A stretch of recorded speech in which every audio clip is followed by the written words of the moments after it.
cooperativo, tipo de rendimiento deportivo, los niños y las niñas de Colombia y Ecuador.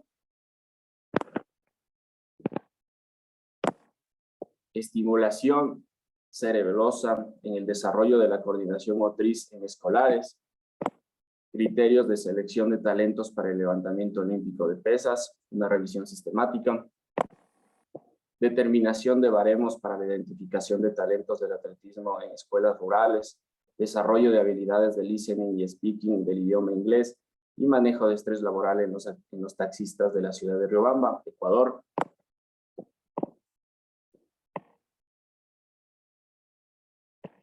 Adecuaciones a la planificación del periodo preparatorio de levantamiento de pesas en la categoría escolar de 15 y 16 años, masculino, para perfeccionar el sistema cooperativo.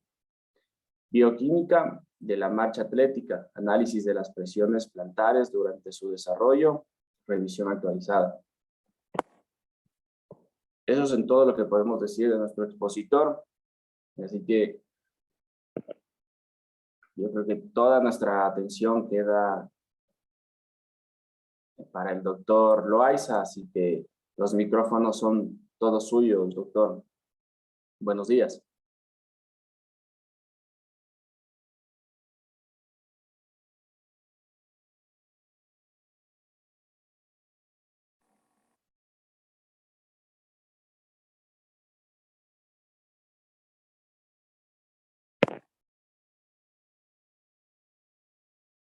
Su micrófono está apagado, doctor.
Buenos días, mil disculpas. Estaba desactivado desde el mando central el audio, no podía activar. Nuevamente, buenos días con todos. En verdad, el día de hoy es satisfactorio poder estar con todos ustedes y poder conversar algo que creo que es un eje transversal dentro de la formación de los actuales profesionales y de los futuros profesionales. Lo que es la redacción de artículos científicos, sacar a la luz lo que nosotros investigamos, lo que nosotros observamos, lo que hacemos en el diario, vivir como profesionales, como estudiantes. El día de hoy me han invitado a que pueda hablar acerca de un tema que es muy importante, que es acerca de la metodología de la investigación para la redacción de artículos científicos. Para eso les voy a pedir que en este momento todos podamos entrar a un link que estoy poniendo en el chat del Zoom. Y hay dos preguntas muy claras, una acerca del nivel académico y segundo, la experiencia en artículos científicos. Entonces les pido que rápidamente, el transcurso de un minuto máximo, creo que vamos a hacerlo, podamos todos llenar esa encuesta. Vuelvo y repito, está en el chat del Zoom, para poder ver el nivel que tenemos y la manera como vamos a conversar e interactuar. Así que les pido que lo más rápido posible puedan hacerlo y podamos conversar sobre este tema. ¿Me confirman si se habilitó, si pudieron entrar sin problema?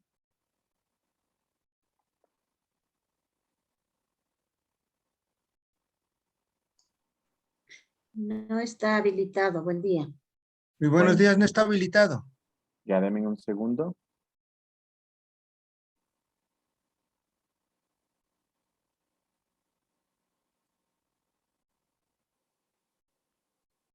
Intenten nuevamente.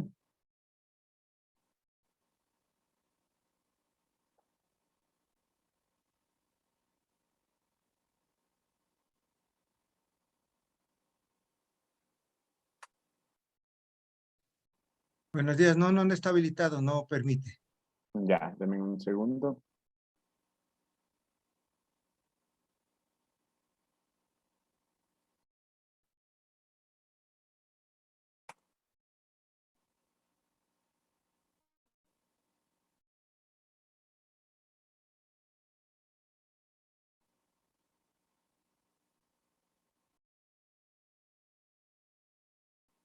Ya. Le recordamos a los asistentes que está enviado en el link de Zoom, en el chat de Zoom está enviado el link del registro de asistencia del día 3 para que se registren, por favor.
Perfecto. Ahora sí, con este nuevo link, procedemos a llenar la encuesta.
Sí, tratemos de hacerlo con la mayor sinceridad y responsabilidad del caso, ya que de esto va a depender la manera como vamos a desenvolver la charla, ¿sí? Pero ya tengo cerca de 60 y somos cerca de 154 personas. Sigamos avanzando.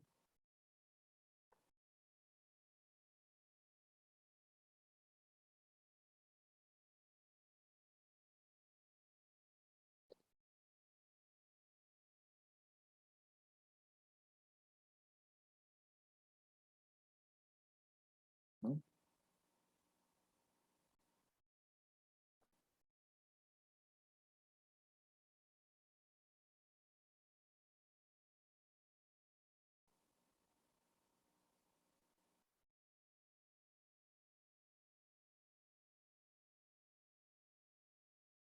Tenemos 68, faltan cerca de 60, más de 60, 80.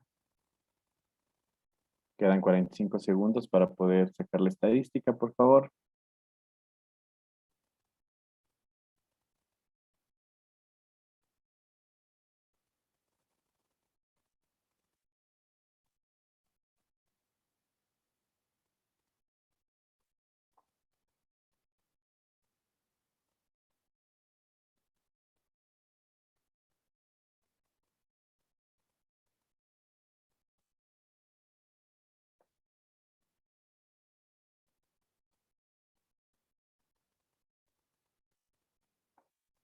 ¿Sí?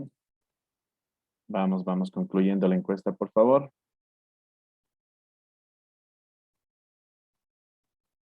Tenemos 72, 75 respuestas.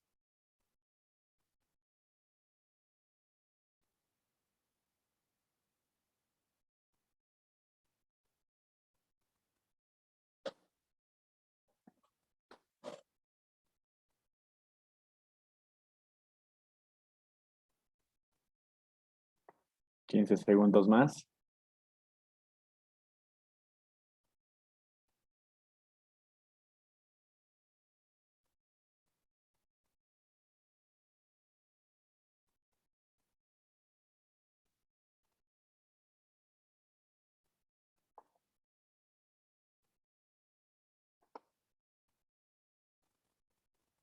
Perfecto. Bueno, muchas gracias por la participación, quienes lo hicieron. Tengo más o menos el 40% de los asistentes como muestra para la aplicación de la encuesta. Los demás no sé por qué no participaron, pero bueno, no importa. Vamos a vernos con esta pequeña muestra simplemente para tomar como referencia la manera de llevar la conferencia, que es muy importante porque necesito saber el nivel que vamos a aplicar en la conversación, ¿sí? No es lo mismo trabajar con docentes totalmente de posgrado, docentes investigadores que tienen una amplia experiencia en investigación, ¿sí? Que trabajar tal vez con docentes que todavía están en su formación de posgrado y trabajar con estudiantes de pregrado, ¿no? O posgrado. Entonces, listo. Ahora sí arrancamos. Bueno, me confirman si se puede visualizar. ¿Sí? Buen día. Sí, Sí, doctor, se visualiza. Perfecto. Muy bien. Listo. En base a los resultados, habíamos hecho dos preguntas, ¿no? ¿Cuál es el nivel de estudios? Pues, como podemos ver, el mayor porcentaje son estudiantes de pregrado. Tenemos un porcentaje que le sigue, que son docentes con formación de magíster. Y en igual magnitud, pues, estudiantes de posgrado y docentes con PhD. Esto para mí es importante, ya que la metodología voy a tratar de que sea en un lenguaje que todos podamos comprender, tanto los estudiantes que recién se están formando, así como los compañeros que ya son docentes, tienen su experiencia en lo que es trabajos de investigación, y los estudiantes de posgrado, pues que en la mayoría de los casos saben que actualmente tienen que realizar sus trabajos de titulación, en muchos de los casos con artículos científicos. De todos los 58 casos que se estudiaron, creo que tal vez no se comprendió la pregunta. La tercera era, soy revisor externo de revistas.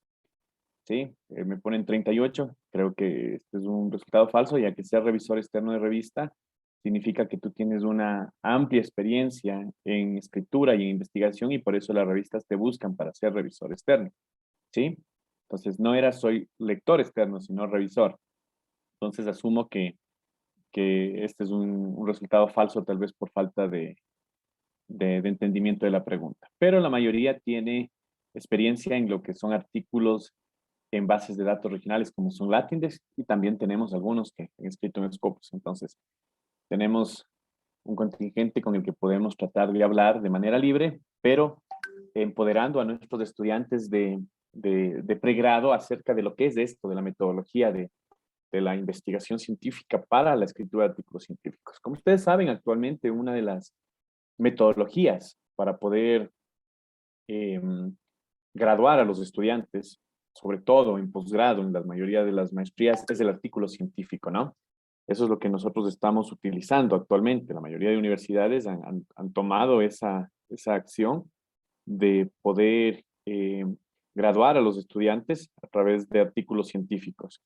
Se nos pide como base que sean artículos científicos regionales, es decir, indexación Latindex, indexación Scopus, indexación Latindex, indexación Cielo, muy pocas, solo una universidad conozco que ha pedido indexación mundial como Scopus o EasyWeb.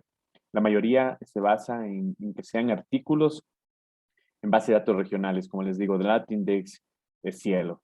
Las que piden indexación Scopus, EasyWeb como artículo científico para maestría son esas investigaciones en donde no es una maestría profesional, sino es una maestría en base a investigación, ¿no? Es una maestría de investigación y por eso el nivel es un poco más alto porque las bases de esa maestría es eso, el desarrollo de la investigación científica.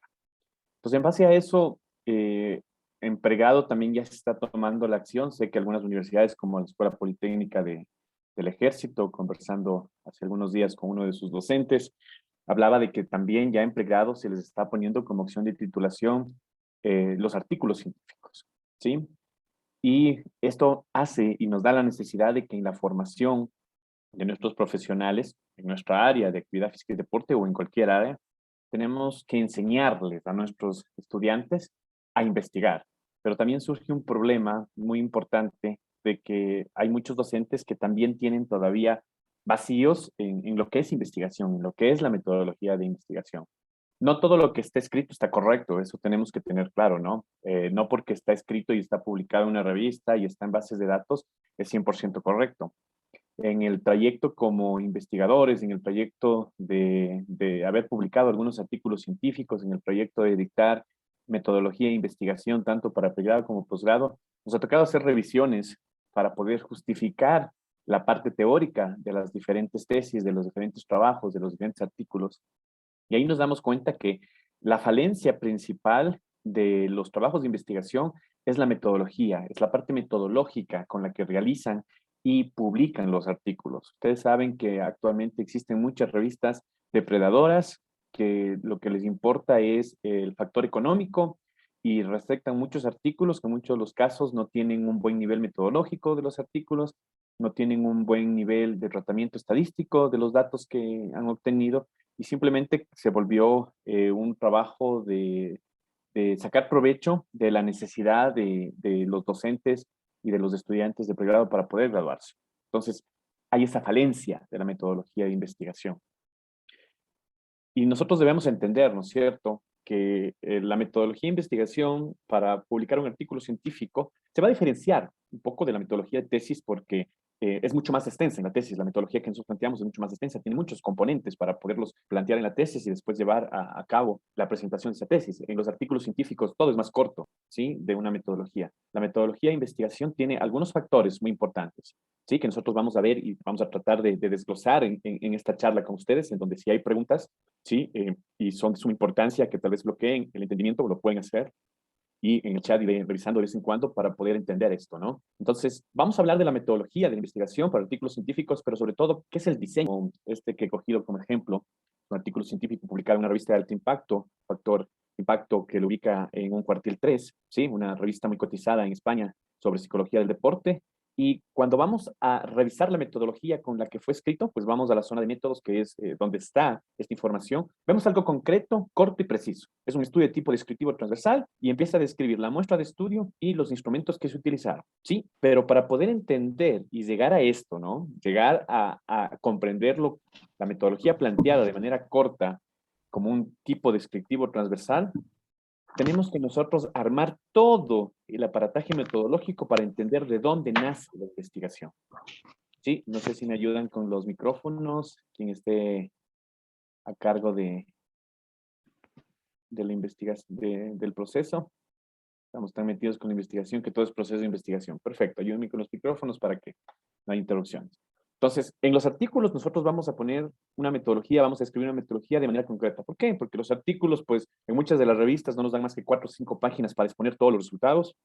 Podemos ver en algunos artículos que la parte de la introducción, que es el marco teórico, la fundamentación teórica de nuestra investigación, está en una página y a veces menos. Hay revistas, pues, en donde esta extensión es un poco más grande, hasta 10 páginas, ¿sí? Sobre todo las revistas regionales. Después vamos a la parte metodológica, en donde uno tiene mucho más espacio para poder explicar todos los procedimientos metodológicos que realizó para poder realizar la investigación, para poder desarrollar la investigación. Hay artículos que son de 2 o 3 páginas, como les digo, pero están ubicados en revistas de alto impacto, donde les interesa ya los resultados que dieron algo positivo y que son significativos y que permiten ser publicados en estas revistas. Pero como les decía, eso ya es el trabajo final que nosotros realizamos. Algo concreto, algo corto, algo preciso, pero para poder realizar la investigación hay que entender todo este proceso.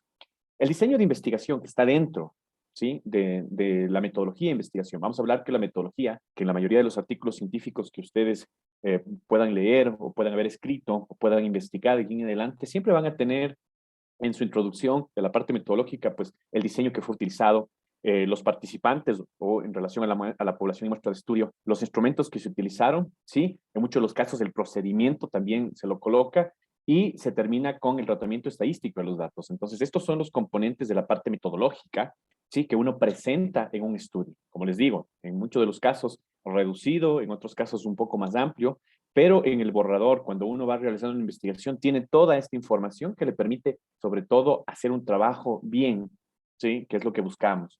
Porque dentro de nuestra formación ética como profesionales, como docentes, lo que queremos es que nuestros estudiantes y nosotros mismos como profesionales publiquemos algo que después sea reconocido y que digan, es un artículo bien establecido, es un artículo bien hecho, es un artículo con fundamentos, quién lo escribió, dónde trabaja esta persona, a qué institución pertenece. Pero si hacemos un artículo que tiene errores en su metodología, hacemos un artículo que no cumple con los requerimientos metodológicos, también vamos a ser criticados, ¿sí? Y lamentablemente toda esta información está en acceso libre y todo el mundo puede leer tus artículos, todo el mundo puede ver tus publicaciones y se puede dar cuenta, pues, de los errores que tienes. Algunos con mayor énfasis porque tienen experiencia en publicaciones, otros tal vez están iniciándose, pero empiezan a detectar pequeños errores. Todos vamos a tener errores cuando empezamos a publicar porque esto es algo del diario vivir, de aprender. Sí, la metodología de investigación, publicar, aprender a parafrasear, aprender a hacer análisis estadísticos, es algo que se aprende día a día. Y cada vez vamos mejorando nuestros escritos, cada vez vamos subiendo el nivel de publicaciones. La mayoría de docentes e investigadores, docentes en sí, cuando publicaron su primer LatinDex, se sintieron en el eslabón más alto, porque era su primera publicación. Pero después, a los 2 o 3 años, llegaron a publicar su primer Scopus en un cuartil 4 y era un paso más adelante. Y después empiezan a meterse en el mundo de la investigación y ya quieren llegar a un cuartil 1 o a los altos niveles de easy web. Es decir, ir mejorando la calidad de los artículos, ir mejorando la calidad de la revista, ir mejorando la información que tú publicas. Y para eso tiene que estar planteado un buen diseño de investigación, que es parte de la metodología. Cuando hablamos de diseño de investigación, hay muchos autores que van a establecer varios procedimientos o varias secuencias lógicas de plantear el diseño, ¿sí?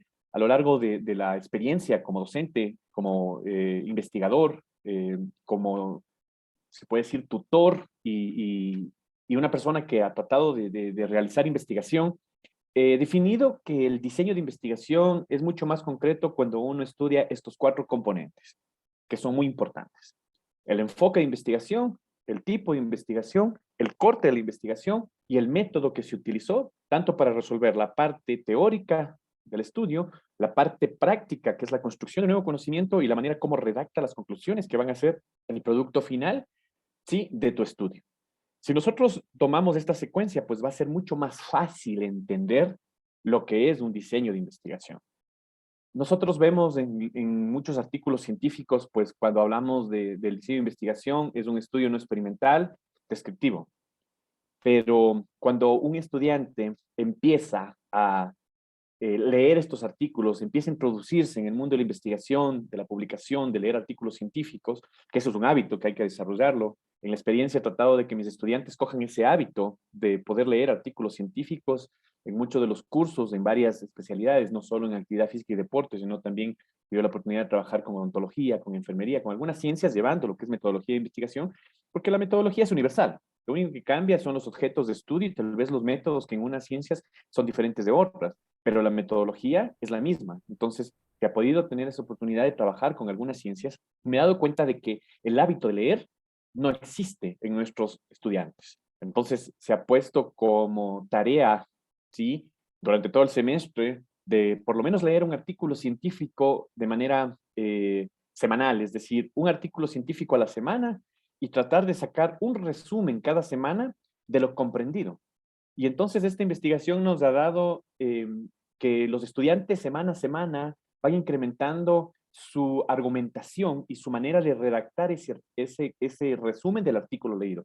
Porque aparte de hacer ese resumen, también hemos hecho que puedan contarnos, ¿sí?, acerca de lo que trataba el artículo científico, la metodología que se utilizó. Y claro, tratamos de hacer una retroalimentación, tratando de que ellos corrijan algunas argumentaciones que en su conocimiento, que tal vez no es mucho para ese periodo, pues lo pudieron hacer. Y podemos hacer una investigación en donde vemos el resumen del artículo 1 con el resumen del artículo 16 y vemos cómo va avanzando, ¿sí?, ese empoderamiento de lo que es la lectura científica.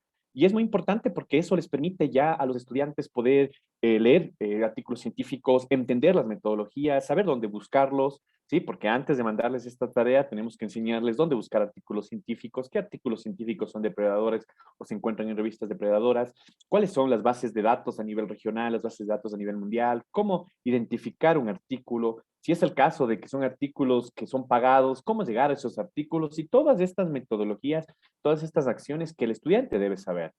Pero lo más importante, y en la experiencia se ha visto, de que esto se realiza con estudiantes de primer año y después de algunos semestres nos lo hemos encontrado en alguna otra asignatura y la calidad de sus trabajos es diferente a los estudiantes que no aprendieron a leer artículos científicos y a fundamentar, ¿sí?, artículos científicos para sus trabajos. ¿Sí? Ya conversar con alumnos de cuarto o quinto semestre que han seguido esta metodología y han estado en este experimento, porque lo planteamos como un experimento. ¿Qué sucede cuando desde los primeros años de formación empezamos a involucrar, ¿no es cierto?, a nuestros estudiantes en lo que es la investigación científica, en leer artículos científicos, en buscar información científica? Esto también ha sido validado y ha sido respaldado de que en la formación de nuestros profesionales nosotros tenemos los famosos proyectos integradores de saberes, en donde planteamos a la investigación como un eje transversal. Y los proyectos integradores, pues que ahora se presentan en tercer nivel, se presentan en séptimo nivel, tienen también una metodología determinada en base a la investigación. Nosotros en tercer grado, en tercer semestre, con la Universidad Técnica de Ambato, planteamos de que nuestros estudiantes hagan revisiones bibliográficas, ¿sí?, en donde se empoderen de un tema. Sí, más adelante en cuarto, quinto, sexto semestre, hacemos que continúen con ese tema, pero ya con otros niveles de investigación y que en séptimo semestre que presentan su segundo proyecto integrador, ya sea pues una intervención, sea no experimental, pero con alto nivel, o sea experimental, con cualquiera de los tres estilos, tipos de investigación experimental, pero sustentado. Y esto nos ha ayudado a que las defensas ya de sus trabajos finales sean defensas con criterios científicos, en donde ellos expliquen su metodología de una manera mucho más concreta, el diseño basado en estos componentes, cómo obtuvieron la muestra con aplicando metodología, determinando cuál fue el muestreo que aplicaron, determinando la muestra si fue significativa, qué tipo de muestreo aplicaron, qué tipo de fórmulas estadísticas aplicaron, cuáles son los instrumentos, dónde fueron validados, cuál fue el diseño estadístico que utilizaron para poder realizar el análisis de sus resultados. Y eso también nos da un punto más a favor, que cuando hay congresos, cuando hay jornadas investigativas y hay la oportunidad de publicar, ya nuestros estudiantes son parte de los procesos de investigación.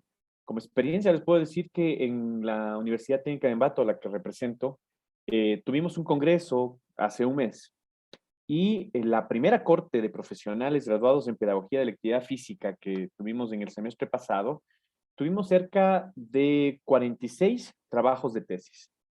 Y de esos 56 trabajos de tesis, 12 ya fueron publicados en ese congreso y 15 están para otro congreso interno de la universidad que también tiene publicaciones.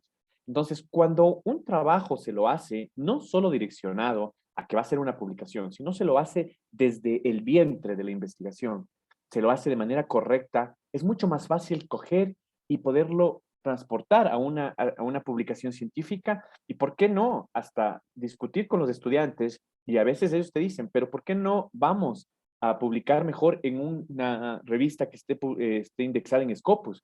¿Sí? Y ellos te piden, ¿por qué? Porque ya conocen, ya manejan esta información. Entonces, esto es de suma importancia que los docentes que dan la cátedra de investigación, ¿sí?, puedan empoderar de todo lo necesario de la metodología. Diego me pregunta acerca del corte, ya vamos a hablar acerca del corte de investigación, no te respondo porque más adelante voy a especificar qué es el corte para que nos puedan comprender mucho mejor. Entonces, el diseño, como habíamos hablado, tiene estos componentes: enfoque, tipo, corte, método. Entender el enfoque es algo importante, ¿sí? El enfoque de investigación son 3 que están establecidos, ¿sí? En la diapositiva tenemos 2 y el tercero que es un enfoque que es una simbiosis entre los dos. Un enfoque cuantitativo, un enfoque cualitativo y un enfoque mixto de investigación. Pero aquí vamos a detenernos un poco. En la mayoría de artículos científicos, muy pocos de los autores determinan cuál es ese enfoque que se utilizó. Sí, muy pocos empiezan detallando su diseño como enfoque cuantitativo de tipo no experimental, descriptivo y el corte.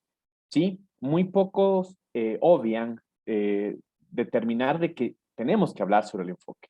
Y eso da a que si revisamos muchos artículos científicos, determinan que hay un enfoque de investigación mixto, hay un enfoque de investigación cualitativo, hay un enfoque de investigación cuantitativo. Pero cuando revisas en sí la metodología, revisas los instrumentos, revisas el diseño que se utilizó para llevar ya los resultados al artículo, nos damos cuenta de que está erróneo en base al enfoque seleccionado. ¿Sí? Los enfoques son claros y son precisos. El enfoque cuantitativo es el que se basa en la estadística, es decir, trabajar con números. El enfoque cualitativo no necesita de una estadística, pero es mucho más preciso. Sí, va más hacia la rama de las investigaciones sociales, de las ciencias humanas, de las ciencias de estudios sociales, psicológicos, etcétera, etcétera. Sí, de igual manera, para poder sustentar de que hay errores en el planteamiento del enfoque, se pudo revisar cerca de 196 tesis bajadas del Google académico de nuestra universidad y de otras universidades, en donde en las tesis pues ya se establece, ¿sí?, cuál es el enfoque de investigación que el estudiante aplicó. Y la mayoría pues aplica el enfoque mixto de investigación y después cuando estos trabajos son transformados a tesis siguen con el mismo enfoque mixto de investigación, pero no es el correcto porque simplemente declaran que es un enfoque mixto cuando yo utilizo un instrumento que se basa en números, que se basa en estadística, pero que tiene baremos para categorizar. Les pongo un ejemplo. Si yo estoy midiendo la temperatura, pues si tengo temperatura 37 es una temperatura normal, si tengo temperatura 34 es una temperatura bajo y si tengo temperatura 39, pues es una temperatura alta, fiebre. ¿Sí?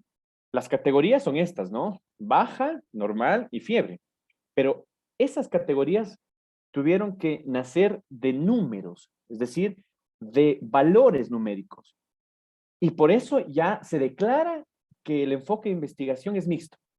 Por el hecho de que tienes números, pero al mismo tiempo tienes esa categoría. ¿Sí? Y eso es lo erróneo en los enfoques de investigación, porque sigue siendo un enfoque cuantitativo, porque el origen de las categorías fue un número, fue una cifra, fue un valor. ¿Sí? El enfoque mixto es mucho más allá. El enfoque mixto nace de un estudio cuantitativo y profundiza con un estudio cualitativo.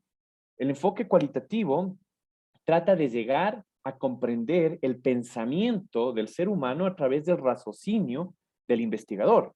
Entonces, no podemos utilizar encuestas con preguntas cerradas, no podemos utilizar test, tenemos que utilizar entrevistas a profundidad, simplemente colocar una grabadora de audio, colocar una filmadora y dejar que la persona a la que estamos entrevistando pueda abrirse al 100% y darnos la información que después va a ser interpretada, pero no con números, no con porcentajes, porque este es otro error que nosotros podemos ver en la metodología de algunos artículos científicos. Declaran que son enfoques cualitativos de investigación y entrevistaron a 10 personas y sacan números a nivel cuantitativo. El 70% de las personas piensa así. Es decir, los resultados se basan en estadística, no inferencial, ¿sí? No correlacional, pero sí descriptiva. Si nosotros nos profundizamos en el estudio del enfoque cualitativo con autores como Sampieri, como otros autores que son la base de la investigación latinoamericana, los resultados cualitativos no se presentan con números, se presentan con fotografías, se presentan con audios, se presentan con escenas, se presentan con utensilios, se presentan con todo menos números, ¿sí? Entonces, la investigación de enfoque mixta tiene un proceso primero cuantitativo para determinar un problema y después cualitativo a través de entrevistas, profundidad, grupos focales para poder entender el porqué de ese problema, pero de los propios sujetos que intervienen en ese problema. Y algo más importante, en la investigación de enfoque cualitativo, el investigador es parte del problema. Tiene que tener un conocimiento 100% del problema, tiene que introducirse en el entorno donde se desarrolla el problema que va a estudiar. Mientras que en el cuantitativo no, él es externo, plantea la metodología, obtiene datos y saca los resultados que son precisos, son predictivos. ¿Sí? Por eso estos dos enfoques pues también tienen una peculiaridad. El enfoque cuantitativo pues se basa en el método deductivo, mientras que el enfoque cualitativo en el método inductivo, que son dos métodos totalmente diferentes que vamos a ver más adelante. Entonces, lo primero es identificar cuál de esos enfoques es el que lleva a mi investigación. En la experiencia les puedo decir que en el Ecuador muy pocos investigadores realizan investigación cualitativa. No por ser complicada, ¿sí? Sino que es una investigación mucho más extensa. Es una investigación mucho más larga. Se necesita empoderamiento, se necesita manejo dentro del entorno. Entonces, podemos revisar un montón de estudios cualitativos bien realizados, pero son muy pocos. ¿Sí? La mayoría de investigadores, la mayoría de trabajos de tesis de artículos científicos como producto de una maestría, de producto de una investigación doctoral, son cuantitativos. Hay países pues que tienen el enfoque cualitativo como base de sus investigaciones. En la actualidad, muchos docentes, muchos compañeros desarrollan sus estudios doctorales en Argentina, desarrollan sus estudios doctorales en Venezuela, en la Universidad de Zulia, en Argentina, en la UBA, en la de Buenos Aires. Y claro, ahí el enfoque de investigación es el cualitativo y exigen que los trabajos que se van a realizar, que terminan como una tesis, pero después tienen que ser publicados, tienen que ser con un enfoque cualitativo de investigación. Pero si nosotros nos trasladamos a nuestro país, el 95% podría decir, sin tener un error, se basa en un enfoque cuantitativo. Maneja números, maneja lo que son cifras y estadística para poder sacar a la luz a través de artículos científicos los resultados. Entonces, el enfoque queda claro de que son tres específicos. Ahora hablemos del tipo de investigación, que como vimos en el ejemplo anterior, pues cuando hablamos de tipo de investigación, volvemos al artículo, determina que es un tipo descriptivo transversal, ¿no? Entonces, transversal es el corte. Vamos a ver más adelante cuál es el corte este. Pero lo determina como tipo descriptivo transversal. Nos habla solo del tipo, ¿sí? Pero para llegar a este tipo se tuvo que comprender el porqué del estudio tiene ese tipo de investigación. Entonces, existen varios tipos de investigación, ¿sí? Por la funcionalidad, por el alcance, por el diseño, por la obtención de los datos. Entonces, a los estudiantes, para realizar los artículos científicos, les explicamos que esto no se publica, pero esto se debe entender, ¿sí? De que existen por finalidad dos tipos de investigación. La básica, que es característica de los estudios no experimentales, en donde no hay un resultado producto de una intervención, de una experimentación. La aplicada, que ya es un producto que nace de una intervención, de una experimentación. Que existen los estudios no experimentales que por su tipo pueden tener alcance y que estos alcances van por orden lógico de complejidad de realizar los estudios, que pueden ser exploratorios, descriptivos, correlacionales, explicativos. Sí, que por el diseño existen tipos de investigación preexperimentales, experimentales, sí, que son dentro de los estudios en sí experimentales, sí, por diseño tenemos dos, no experimentales y experimentales, pero dentro de los experimentales, preexperimentales, cuasi experimentales, experimentales puros. Y tenemos que ver cuál es la diferencia entre estos, sí. A veces presentamos y vemos en los artículos científicos que se determina un estudio cuasi experimental, pero el lector no entiende por qué es cuasi experimental. ¿Por qué se caracterizó a ese estudio como cuasi experimental? Y si no tiene ese conocimiento, ¿sí? Simplemente lo que hace es traspasar esa información. Estamos seguros de que la información es correcta, pero no fundamentamos el porqué del planteamiento de ese diseño de investigación. Y por la obtención de los datos, pues tenemos de campo y documental. Documental cuando obtenemos la información a través de una revisión bibliográfica, a través del estudio de artículos científicos, a través del estudio de documentos en sí. Y de campo cuando aplicamos instrumentos ya en el entorno donde se va a desarrollar la investigación, que puede ser las aulas, puede ser laboratorios, puede ser escenarios deportivos donde entrenan los atletas, puede ser en el campo de la medicina, en los hospitales, etcétera, etcétera, etcétera. Es decir, en el campo vamos a obtener esa información. Entonces, nosotros debemos seleccionar primero ese enfoque de investigación, después respaldando ese enfoque de investigación, a qué tipo de investigación en base a estos cuatro parámetros se establece la investigación. Y después viene el corte para responder la pregunta que nos hacía Diego. ¿Qué es el corte de investigación? Bueno, el corte también se le conoce como un tipo, ¿no? Pero el corte se refiere a la temporalidad en donde se obtuvo los datos de investigación. ¿Sí? Tenemos un corte transversal y tenemos un corte longitudinal. El corte transversal, pues, es característico de algunos tipos de investigación y el corte longitudinal de otros tipos. Pero el corte transversal lo vamos a ver como su nombre dice, como un corte transversal, vertical, de arriba hacia abajo. Es decir, una sola opción. ¿Sí? Mientras que longitudinal, como un corte longitudinal, tiene un antes y un después, es horizontal. Entonces, la investigación tiene que caracterizarse por un corte. Y los métodos, pues que ya vamos a ver más adelante, que existen dentro de las metodologías de investigación, que en muchos de los casos no lo determinan en los artículos científicos, pero existen métodos para la elaboración del marco teórico, del fundamento teórico de investigación, que pueden ser analítico, sintético, los métodos para la construcción del nuevo conocimiento, que pueden ser inductivo, deductivo, un mix de inductivo y deductivo o un hipotético deductivo, y dos métodos que son poco estudiados, pero que sirven para poder realizar las conclusiones de los estudios que podemos publicar, que son el descriptivo y el comparativo.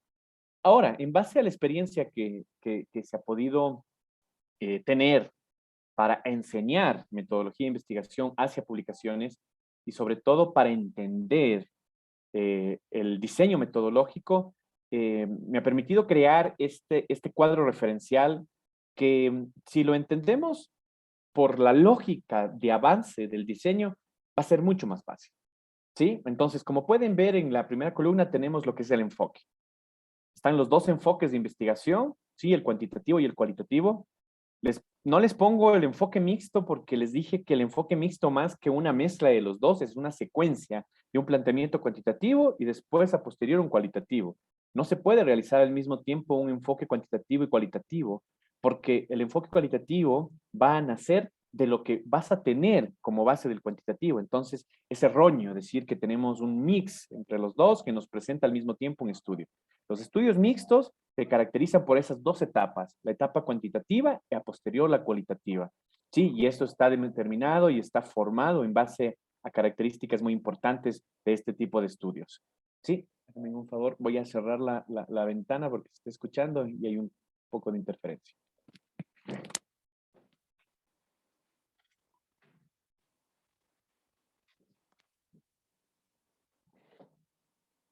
Listo, regresamos.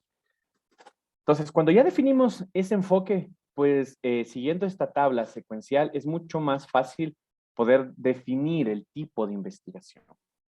¿Sí?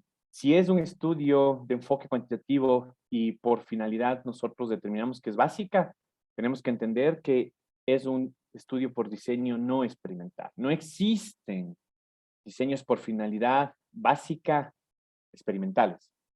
¿Sí? podemos revisar la literatura, podemos fundamentar la literatura. Si no existe un resultado producto de una experimentación, producto de una intervención, producto de tener por lo menos 2 mediciones básicas, no podemos declarar por finalidad aplicada. ¿Sí? La finalidad de los estudios no experimentales, y por eso la relación lógica entre los dos, es que la finalidad es básica. Entonces, si yo ya determiné que voy a hacer un estudio no experimental, yo ya sé que por finalidad es básico. Ahora, los estudios experimentales tienen un alcance, ¿sí? En relación a los no experimentales tienen un alcance, en relación a los experimentales que no lo tienen. Sí, y dentro de estos alcances habíamos visto pues el exploratorio, el descriptivo, el correlacional, el explicativo. Entonces nosotros cuando ya determinamos el tipo por diseño, en base a lo que queremos obtener, al objetivo planteado, pues determinamos cuál es el alcance, es decir, por alcance qué tipo de investigación tenemos, que puede ser exploratorio, ¿sí? Cuando vamos a explorar un tema nuevo, descriptivo, como su nombre lo dice, describir un fenómeno, correlacional, en donde necesitamos por lo menos 2 variables que vamos a correlacionar, y esto ya implica hacer un diseño estadístico para poder determinar si existe o no la correlación de esto, y el explicativo, que es un nivel un poco más alto, que ya es explicar el porqué de esa correlación. Sí, nosotros relacionamos 2 variables y con el alcance explicativo tenemos que realizar una investigación que nos dé el por qué se da esa correlación. Más adelante vamos a ver ejemplos que les va a permitir a ustedes comprender la diferencia entre estos, ¿sí? Entre el exploratorio, entre el descriptivo, entre el correlacional, entre el explicativo. Ahora, por la fuente de obtención de datos, aquí es mucho más fácil, ¿no? Documental puede ser simplemente un estudio exploratorio. No puede ser de otra manera, porque el estudio exploratorio se basa en conocer sobre la teoría de un hecho que no conozco como investigador. Pero todo el resto de estudios, el descriptivo, el correlacional, el explicativo, necesita de la aplicación de instrumentos que me van a dar datos para poder hacer la descripción, la correlación o la explicación. Y esto ya es un tipo de investigación de campo. ¿Sí? No existe un estudio descriptivo documental. No existe un estudio correlacional documental. No existe un estudio explicativo documental. ¿Sí? Todos los estudios por alcance descriptivo, correlacional, explicativo son de campo. Y eso es importante de que podamos comprender. ¿Sí? Puede ser que muchos libros de investigación, tal vez por falla o por entendimiento o por manejo general de datos, pongan que existen estos tipos de estudios. Sí, hay muchos libros. Todo el mundo tiene derecho a publicar, todo el mundo tiene derecho a escribir, pero nosotros como investigadores tenemos que tener ese raciocinio y leer, y al final llegar a una conclusión. Y existen ese tipo. Yo puedo describir a un fenómeno solo por leerlo, porque si lo leo quiere decir que algo que ya fue comprobado, algo que está publicado, pero yo no puedo leyendo algo que ya fue escrito describir un fenómeno que estoy viendo en este momento. Entonces, para describir un fenómeno que estoy viendo en este momento, tengo que analizarlo, tengo que investigarlo. Es un fenómeno que tal vez estoy replicando en una investigación ya realizada, pero es un fenómeno que en este momento yo lo voy a analizar y tiene que ser con datos obtenidos en base al fenómeno, base a la medición de ese fenómeno. Por eso es de campo. Y el corte, pues como les decía, transversal longitudinal. Los estudios exploratorios son de carácter longitudinal, ¿sí? ¿Por qué? Porque cuando yo hago una revisión sistemática o una revisión bibliográfica, yo pongo un parámetro temporal. Sí, revisión sistemática, revisión bibliográfica de artículos publicados sobre la temática tal, entre el periodo 5 años, 10 años o la temporalidad que usted ponga como investigador. Sí, pero usted establece una temporalidad y eso ya hace que usted tiene un corte longitudinal, porque a través del tiempo va a estudiar. ¿Sí? También puede existir que yo haga un estudio de carácter descriptivo con corte longitudinal. Pero ustedes pueden decir, a ver, no entiendo si me está diciendo que no hay experimento, sí, que yo tengo que hacer un corte, no aplico un antes y un después, pero el estudio descriptivo puede ser longitudinal, puede ser longitudinal. Hay ejemplos claros de este tipo de estudios. ¿Cuáles son? Tengo resultados de una encuesta nacional aplicada a estudiantes de una facultad de jurisprudencia de la Universidad Central del Ecuador. Tomemos como ejemplo la Universidad Central del Ecuador. Se aplicó en el año 1984 a estudiantes entre primero y sexto año de quinto año de formación en esa carrera, ¿sí? Y se aplicó un instrumento tal. Tengo datos de cuál fue el pensamiento político de esos estudiantes en ese año. muchos años después, en el año 2012, cojo el mismo instrumento, ¿sí? Trato de buscar una población que tenga las mismas características que tuvo la que se aplicó en 1984. ¿Sí? Que sean estudiantes de primero a quinto año de formación de esa carrera, ¿sí? Tal vez el mismo número de estudiantes. Es decir, voy a hacer la réplica del mismo proceso que se utilizó para seleccionar la muestra en 1984. Y aplico el mismo instrumento. Obtengo los resultados y al final voy a comparar cómo era el pensamiento político de estos estudiantes en el 84 y cómo es el pensamiento político de estos estudiantes en la actualidad. Yo no experimenté, porque no es que estuve casi 20, 30 años incidiendo en el pensamiento político de los estudiantes, no. El pensamiento político se da por el diario vivir, se da por la época que vivimos. Yo como investigador no puedo incidir en esto. Simplemente lo que quiero es comparar cuál era el pensamiento en estos dos episodios, pero sigue siendo no experimental, sigue siendo descriptivo, pero tiene un corte longitudinal. Entonces aquí es muy importante. Los estudios no experimentales pueden ser de los dos tipos de corte, transversal y longitudinal. Más adelante vamos a hablar de los estudios experimentales donde se dan cuenta que el único corte que puede existir es el corte longitudinal. No existe una investigación con una sola medida, porque deja de ser investigación. ¿Sí? Entonces, una de las características del corte de los estudios experimentales es que son longitudinales. Tiene que haber mínimo dos medidas de comparación, un pre y un post.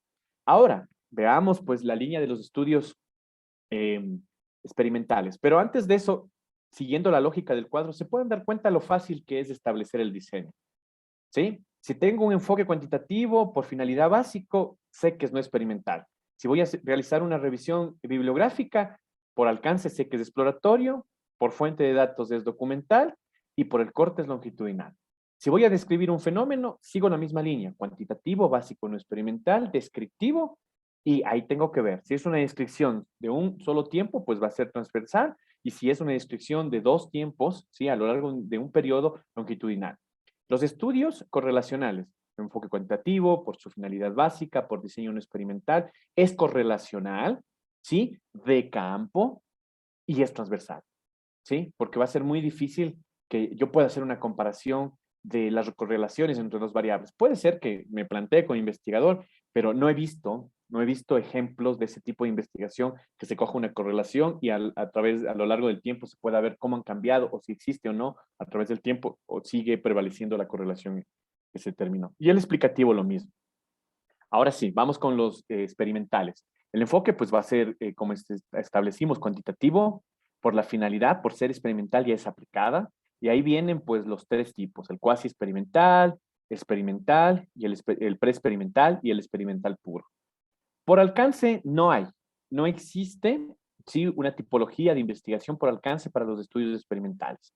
¿Sí? Enseguida me salto a lo que es la investigación por las fuentes de datos. Pero ¿cuál es la diferencia entre lo que es el estudio cuasi experimental, pre-experimental y experimental puro? ¿Sí? Ya, vamos a quedarnos aquí mismo. El cuasi experimental es una investigación en donde yo como investigador no tengo un control total del proceso. ¿Sí?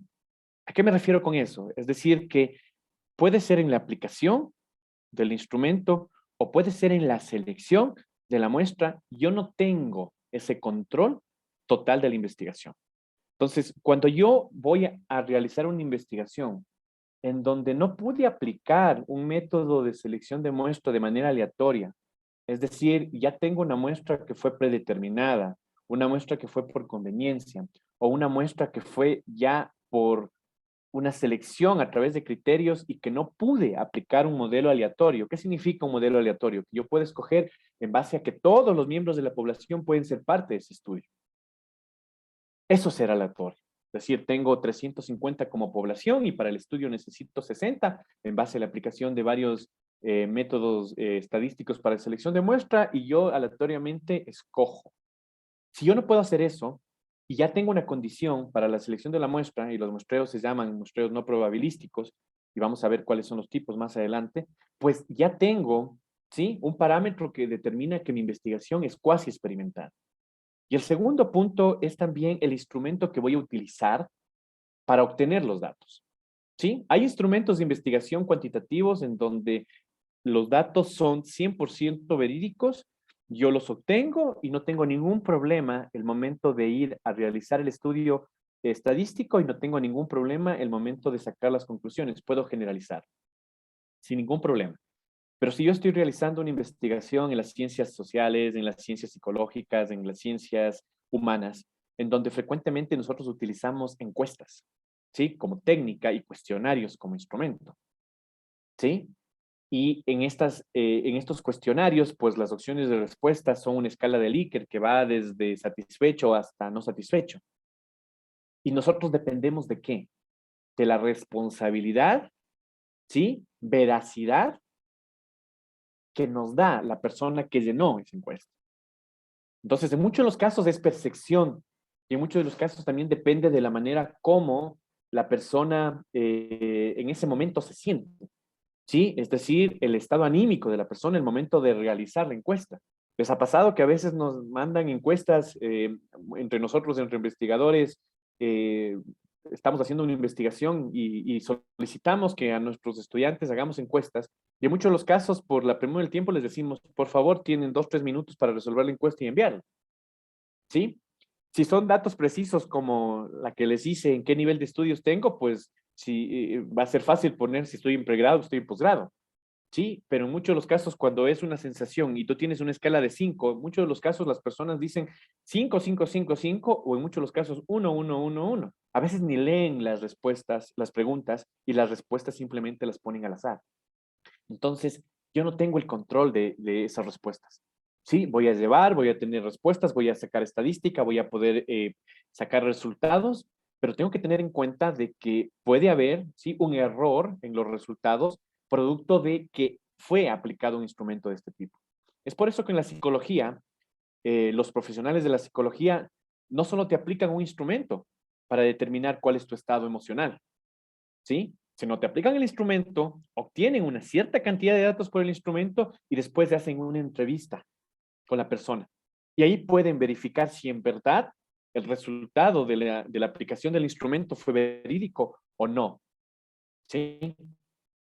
A veces nosotros en procesos de evaluación, cuando hacemos evaluación por pares, hacemos coevaluación, ¿sí? Hacemos autoevaluación, hay este tipo de procedimientos que a veces tú ni siquiera conoces a la persona o la has visto una sola vez a la persona, pero en el instrumento que te dan para evaluarlo le pones valores medios. No le conoces a la persona, pero pones valores medios. Y después cuando te entregan la evaluación, te das cuenta que no es tu evaluación. Y cuando empiezas a averiguar, ¿por qué? Es que no le conozco, entonces pongo valores medios. Eso no es tener un control. Sí, si no conozco, si no estoy 100% verídico de la información, voy a depender de la sinceridad o de la manera como la persona investigada responde. Entonces, esas características, si usted en su estudio ve que tiene esas características en relación a la muestra y en relación a la aplicación de un instrumento, determine que es un estudio por diseño, es experimental, pero de tipo cuasi experimental. Con eso ya el lector, con eso la persona que va a leer después su artículo se va a dar cuenta de que existieron estos parámetros que determinaron que es un estudio cuasi experimental.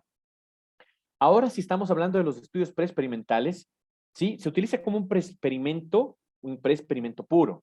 ¿Sí? Característica de los preexperimentales que existe un solo grupo.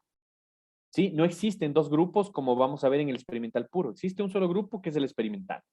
Y lo realizo cuando yo quiero sacar a la luz algo, pero primero quiero probar si tiene o no resultados positivos.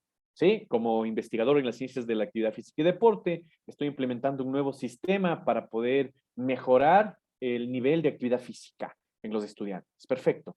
Pero no me quiero lanzar a la luz diciendo que es el método más óptimo, diciendo que es el método que va a revolucionar el mundo, que es el método que va a cambiar el mundo. No lo puedo hacer. Entonces hago un preexperimento. Cojo un grupo que lo denomino grupo experimental.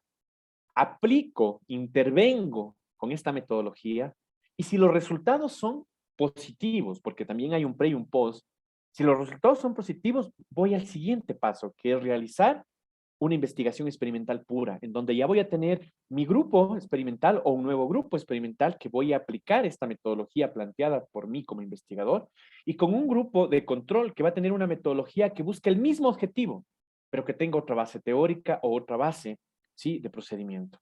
Sí, busco dos grupos, que estadísticamente analizo si son grupos homogéneos, que no haya diferencias, estadísticas en relación a algunas variables, aplico estadística inferencial, determino que los dos grupos son homogéneos, al uno le aplico bajo las mismas condiciones una metodología, que es una metodología tradicional, una metodología utilizada y muy frecuente, y a mi grupo lo voy a aplicar la metodología que estoy planteando. Entonces, aplico, ¿sí?, la investigación y después de los resultados puedo decir, en verdad, mi metodología, ¿sí?, que estoy planteando, en verdad, lo que yo creé, tiene resultado y es mejor que los demás. Solo ahí yo puedo coger y generalizar y sacar a la luz de que mi producto, mi metodología, mi trabajo, sí, tiene mejores resultados que los anteriores. Pero ya eso es un proyecto, es un diseño experimental puro, ¿sí? Muchos de los errores en los artículos científicos es que determinan que es un experimento puro y el momento en que revisamos los resultados tienen un solo grupo.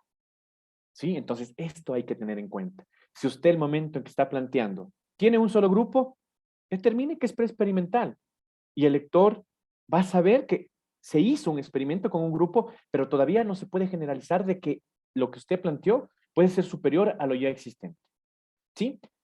Como habíamos visto, el experimental puro, pues ya di la explicación, mínimo 2 grupos, uno de control, un experimental.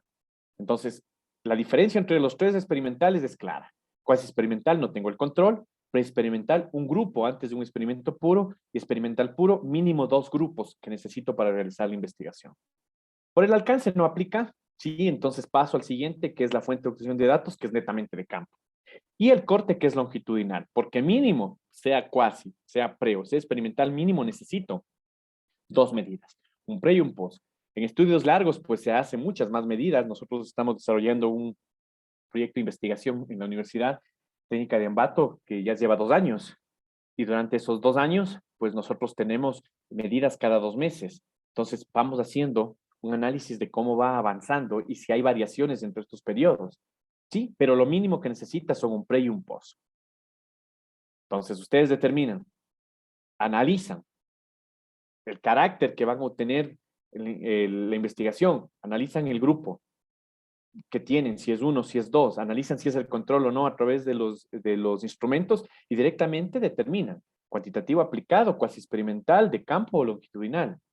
O si es un solo grupo, ¿no es cierto? Y tengo el control total, ¿sí? Y fue aleatorio la selección, pues cuantitativo aplicado, pero experimental, de campo longitudinal, o al contrario con el experimental puro. En los estudios de enfoque cualitativo, pues es por finalidad básica, no hay, ¿sí?, una finalidad aplicada en estos tipos de estudios, netamente es no experimental, pueden ser exploratorios descriptivos y pueden ser de corte transversal o de corte longitudinal, ¿sí? Entonces, la misma secuencia lógica. Cuando utilizo, sí, esta tabla es muy didáctica, nos ha ayudado no solo con los estudiantes de pregrado y posgrado, sino con profesionales, ¿sí? Con docentes que ya tienen experiencia en escritura de artículos científicos hasta a nivel de Scopus, con docentes que están estudiando doctorados, porque hay que ser claro, no porque yo estoy estudiando un doctorado ya sé investigar. Ese es un error que se comete, ¿no? Podríamos hablar hace unos 20, 30 años, cuando recién empezó el boom de hacer un estudio doctoral, la base de los estudios doctorales era investigación y uno crecía como investigador, ¿sí? Ahora actualmente existen muchas personas que pueden realizar su estudio doctoral, pero el nivel de investigación no es muy profundo, porque a veces las universidades no le ponen mucha acentuación en poder entender eso. Entonces, todo el mundo aprende, ¿sí? Y con esta metodología, pues ha sido mucho más fácil ayudar a compañeros docentes a realizar sus tesis doctorales, ayudar a sacar las maestrías que tienen artículos científicos, ayudar a entender a nuestros estudiantes de pregrado y posgrado, pues cómo se realiza y se plantea un diseño de investigación. Ahora, dentro de la metodología, pues aquí podemos ver, este es un modelo de una revisión bibliográfica, ¿no? Las revisiones bibliográficas o las revisiones sistemáticas tienen modelos propios, tienen métodos propios para poder realizar sus investigaciones. Uno de estos, por ejemplo, tenemos el modelo Prisma de revisión sistemática de literatura. Entonces, cuando yo,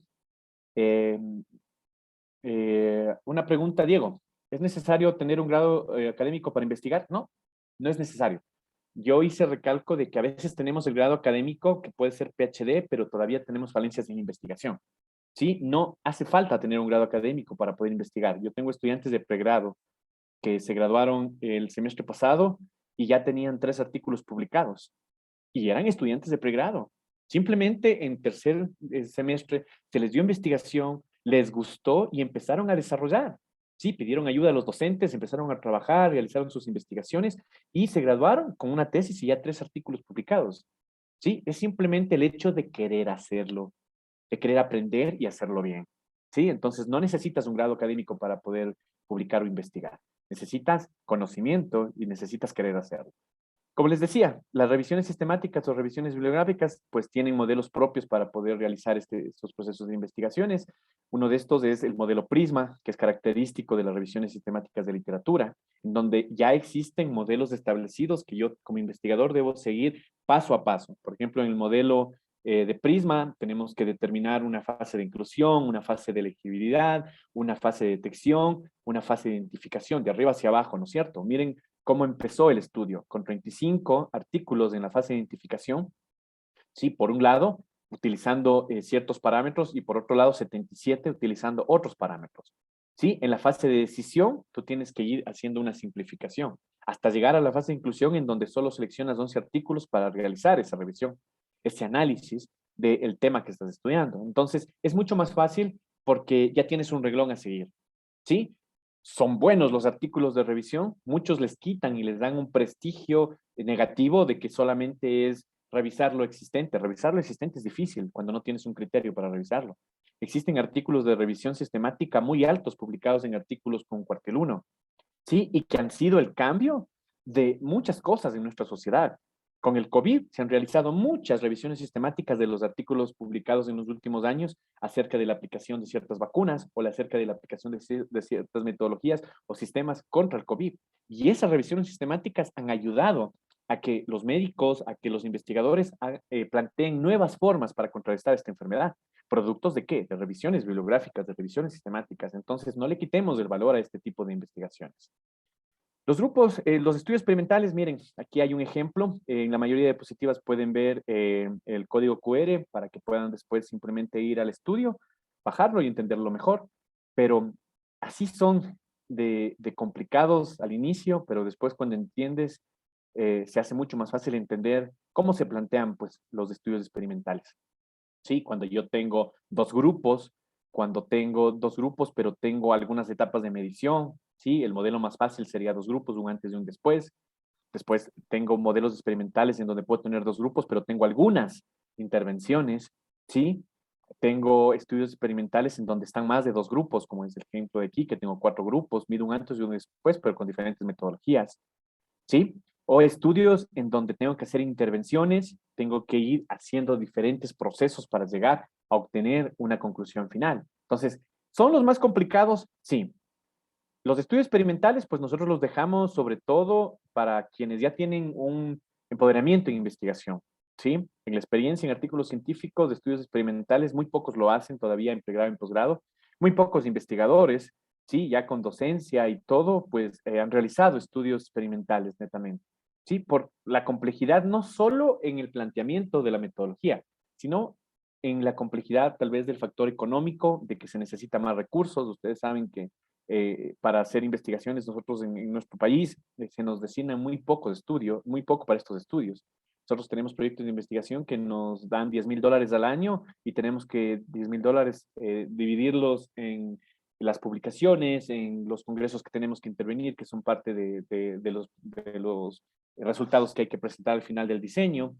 Puedes comprar un cierto porcentaje de lo que necesitas para aplicar. En nuestras ciencias ustedes saben que necesitamos cuando estamos hablando de entrenamiento deportivo, del deporte, necesitamos algunos reactivos que son caros, algunos implementos que son caros. Les pongo un ejemplo, si ustedes quieren medir el VO2 máximo y quieren publicar, no van a hacer un test de Cooper, porque los resultados van a tener un alto índice de error y ninguna revista te va a recetar con un test de Cooper. Entonces tienes que comprar o alquilar laboratorios específicos que te permitan ya con instrumentos validados para este tipo de investigación y eso tiene un costo. Entonces por eso es un poco difícil realizar eso. César Santín me dice, ¿es un artículo de revisión sistemática? ¿Es importante tener en cuenta las citas que no sean mayores de 5 años? Sí, la potencia de esos artículos, si tú tienes hasta 5 años, es mucho mejor, pero también depende del tema. Hay temas que no son muy estrictos, entonces ahí el investigador decide ampliar un poco el diapasón temporal para poder obtener mayor cantidad de artículos potenciales para su análisis. Entonces, podemos de esa manera también actuar. Los pilares del proceso de investigación y que están anclados a la metodología de investigación. ¿Sí? Primero, el diseño. El diseño que tú plantees, que ya hemos visto en base a todo lo analizado, que puede tener, y tiene que tener una validez tanto interna como una validez externa. ¿Sí? Cuando hablamos de validez, esto es de suma importancia. La validez le da el grado de correr al error el momento de realizar la investigación.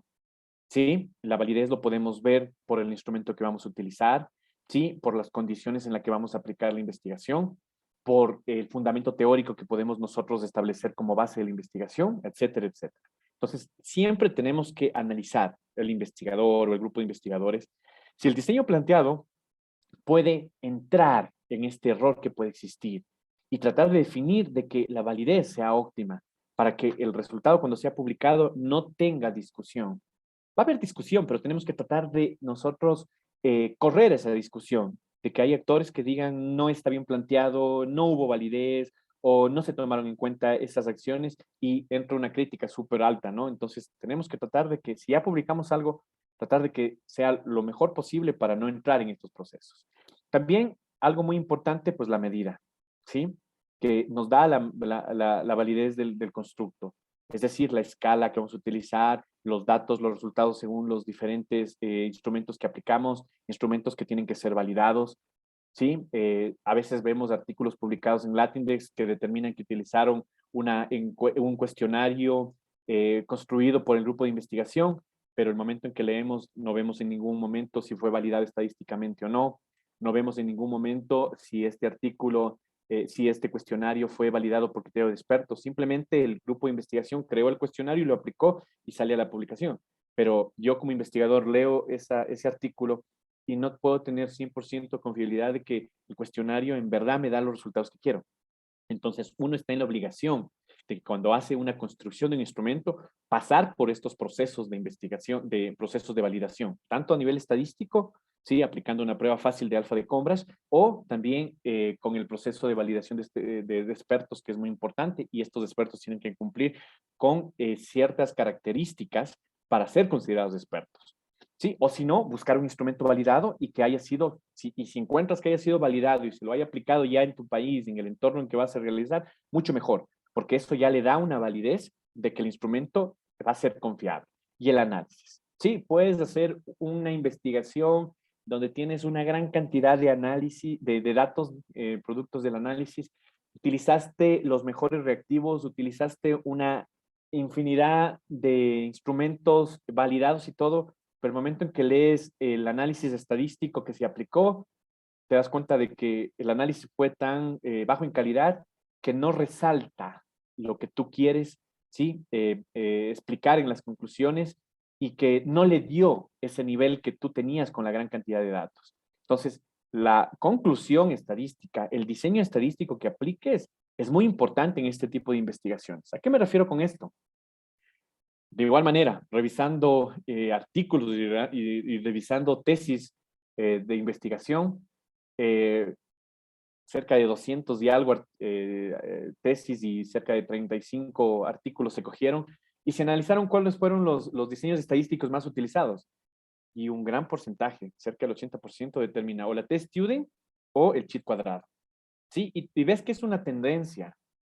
Sí, y empiezas a analizar los datos y te das cuenta que es netamente datos cuantitativos y aplican el cheat cuadrado.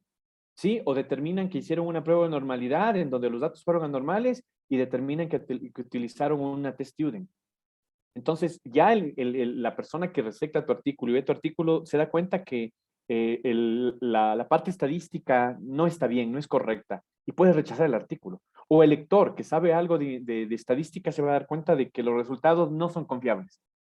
¿Sí? ¿Por qué? Porque el planteamiento estadístico no es correcto y puede dar hasta la posibilidad de pensar de que es un invento a la investigación y no fue producto de un proceso. Entonces, cuando uno quiere publicar, tiene que tener alianzas. Sí, no puede ser que uno, como investigador, sepa todo. En el Ecuador nos ha tocado, ¿no? En el Ecuador nos ha tocado a nosotros aprender a validar instrumentos, aprender estadística, aprender metodología de investigación, redacción y todo. ¿Por qué? Porque estamos recién en ese boom de querer crecer como investigadores. pero cuando nosotros queremos hacer investigaciones a un impacto para llegar a un Scopus Q1, Q2, Q3, ¿qué es lo que buscamos? ¿Sí? ¿Qué es lo que buscamos? Gente que sepa de estadística. Entonces nos unimos, el uno dice, yo tengo la posibilidad de aplicar, tengo estos instrumentos, me uno con alguien que tenga un buen nivel de redacción para la parte teórica del estudio, me uno con otra persona que tenga un buen nivel en desarrollo y implementamiento estadístico y en el análisis estadístico, nos unimos entre los tres, hacemos un buen trabajo y presentamos un artículo. Ustedes pueden ver que la mayoría de artículos tiene 3 hasta 4 autores. 5 ya te quita el nivel. Nosotros en el Ecuador nos regimos a lo que la CNCIT nos plantea. Cuando la CNCIT te dice que para que sea considerado un artículo con impacto tienen que ser por lo menos mínimo 4 autores, pues es lo que te plantea. Ya tienen 5, ya le baja el nivel. Entonces, aquí en el Ecuador estamos acostumbrados para tener validez nuestros artículos de que sean 4 autores no más. Pero si haces una investigación, busca esos 4 autores que te sumen y que te ayuden a desarrollar. Así sea que el uno hizo el análisis estadístico, sí, pero el análisis estadístico ya tiene un nivel alto porque le va a dar una complejidad y le va a dar un nivel a tu artículo. Sí, me pregunta Jimena, ¿cuál es el procedimiento para validar un instrumento? Pues bueno, primero construyes el instrumento, ¿no? A un grupo piloto que tenga las mismas características de la muestra a la que vas a aplicar ya en investigación. Sí, aplicas el instrumento después tiene que ser analizado a través de una prueba estadística que puede ser el alfa de Cambridge, en donde determines el índice un índice que determina a ver si esa pregunta es por casualidad la respuesta o es por precisión. Y determinas si hay que cambiar, eliminar algunas preguntas o modificar algunas preguntas. Pero antes de eso hacemos nosotros el procedimiento también de expertos, en donde los expertos pues te evalúan a través de confiabilidad, ¿sí? A través de pertinencia, a través de que si el cuestionario que tú presentas tiene relación con los objetivos de la investigación, si la escala que tú presentas es adecuada, sí, es pertinente. Entonces hay algunos parámetros y existen ya algunas matrices establecidas que uno debe seguir para validar los instrumentos. Sí, existen ya algunas matrices que hay que seguir para poder crear los baremos en base a percentiles, en base a niveles. Si tú quieres poner y darle a tu instrumento una escala de baremación de 3 niveles, de 4 o 5 niveles, pues existen en base a la cantidad de preguntas, de ítems que tienes en tus instrumentos. Es un proceso que es un poco largo, pero que le da un nivel alto a tu investigación. En relación a la validez, ¿sí? Los diferentes tipos de investigación por su validez, pues tienen diferencias, ¿no es cierto? ¿Cuál es el tipo de investigación que por diseño tiene mayor validez interna? Va a ser siempre el experimental, ¿sí? ¿Cuál es el que tiene menos validez interna, el correlacional? Y el que tiene medio validez interna con respecto a otros, pues el cuasi experimental. Aquí les dejo para que puedan leer un poco más sobre esto y puedan profundizar. Perfecto. Vamos acá. Esto en relación a los métodos, ¿sí? Hay estudios que han planteado que el artículo científico que nace de una investigación tiene 3 episodios, ¿no es cierto? 3 etapas. La fundamentación teórica, la construcción del conocimiento, que es la parte práctica, y el establecer las conclusiones. Entonces se describe en base al tipo de investigación cuáles son los métodos que vas a utilizar en cada una de estas etapas. Por ejemplo, para la búsqueda de información, para el sustento teórico de tu estudio, pues puedes utilizar analítico, sintético, histórico-lógico. Algunas ciencias tienen el método genético, el método de sistematización. Para la construcción, para la parte práctica de la investigación, utilizas el hipotético deductivo, el inductivo deductivo. Otras ciencias utilizan por analogía, sistematización, modelación, sistema estructural funcional, que son métodos específicos para este tipo de investigaciones con regulaciones externas y esenciales. Y para las conclusiones hay 2 tipos, el descriptivo y comparativo. El descriptivo, que es particular de los estudios no experimentales, en donde yo describo los resultados que obtuve, y el comparativo, en donde yo planteo la comparación entre las mediciones realizadas, que es la mejor forma de plantear los resultados. Entonces, también aquí les dejo para que puedan profundizar en eso. Les había dicho que dentro de la metodología, pues está lo que es población y muestra. Es muy importante que ustedes definan cuál es la población, cuál es la muestra, pero para definir la muestra tengo que establecer cuál fue el muestreo que utilicé. Ese muestreo me permite a mí establecer si la muestra es probabilística o no es probabilística. Esto define también el diseño, si son diseños experimentales, si lo considero cuasi o experimental puro, ¿sí? En base a esto. Dentro de las muestras probabilísticas, pues existen varios muestreos, aleatorios simples, sistemáticos, estratificados por conglomerados, ¿sí? Que son claramente definidos en su conceptualización para mejor entenderlos. Dentro de los no probabilísticos tenemos por conveniencia, voluntariados, accidental, por cuota, por juicio de expertos. Entonces, yo tengo que analizar, ¿tengo la accesibilidad a mi muestra o no? Si tengo la accesibilidad, pues yo sé que es una muestra probabilística y puedo utilizar cualquiera de los muestreos probabilísticos. Pero si no tengo accesibilidad, estoy condicionado a que por el COVID tengo solo mi curso en donde yo trabajo y por conveniencia trabajo con ellos, ya es una muestra no probabilística. Y tengo que determinar en el artículo que fue una muestra no probabilística y cuál fue el muestreo que apliqué.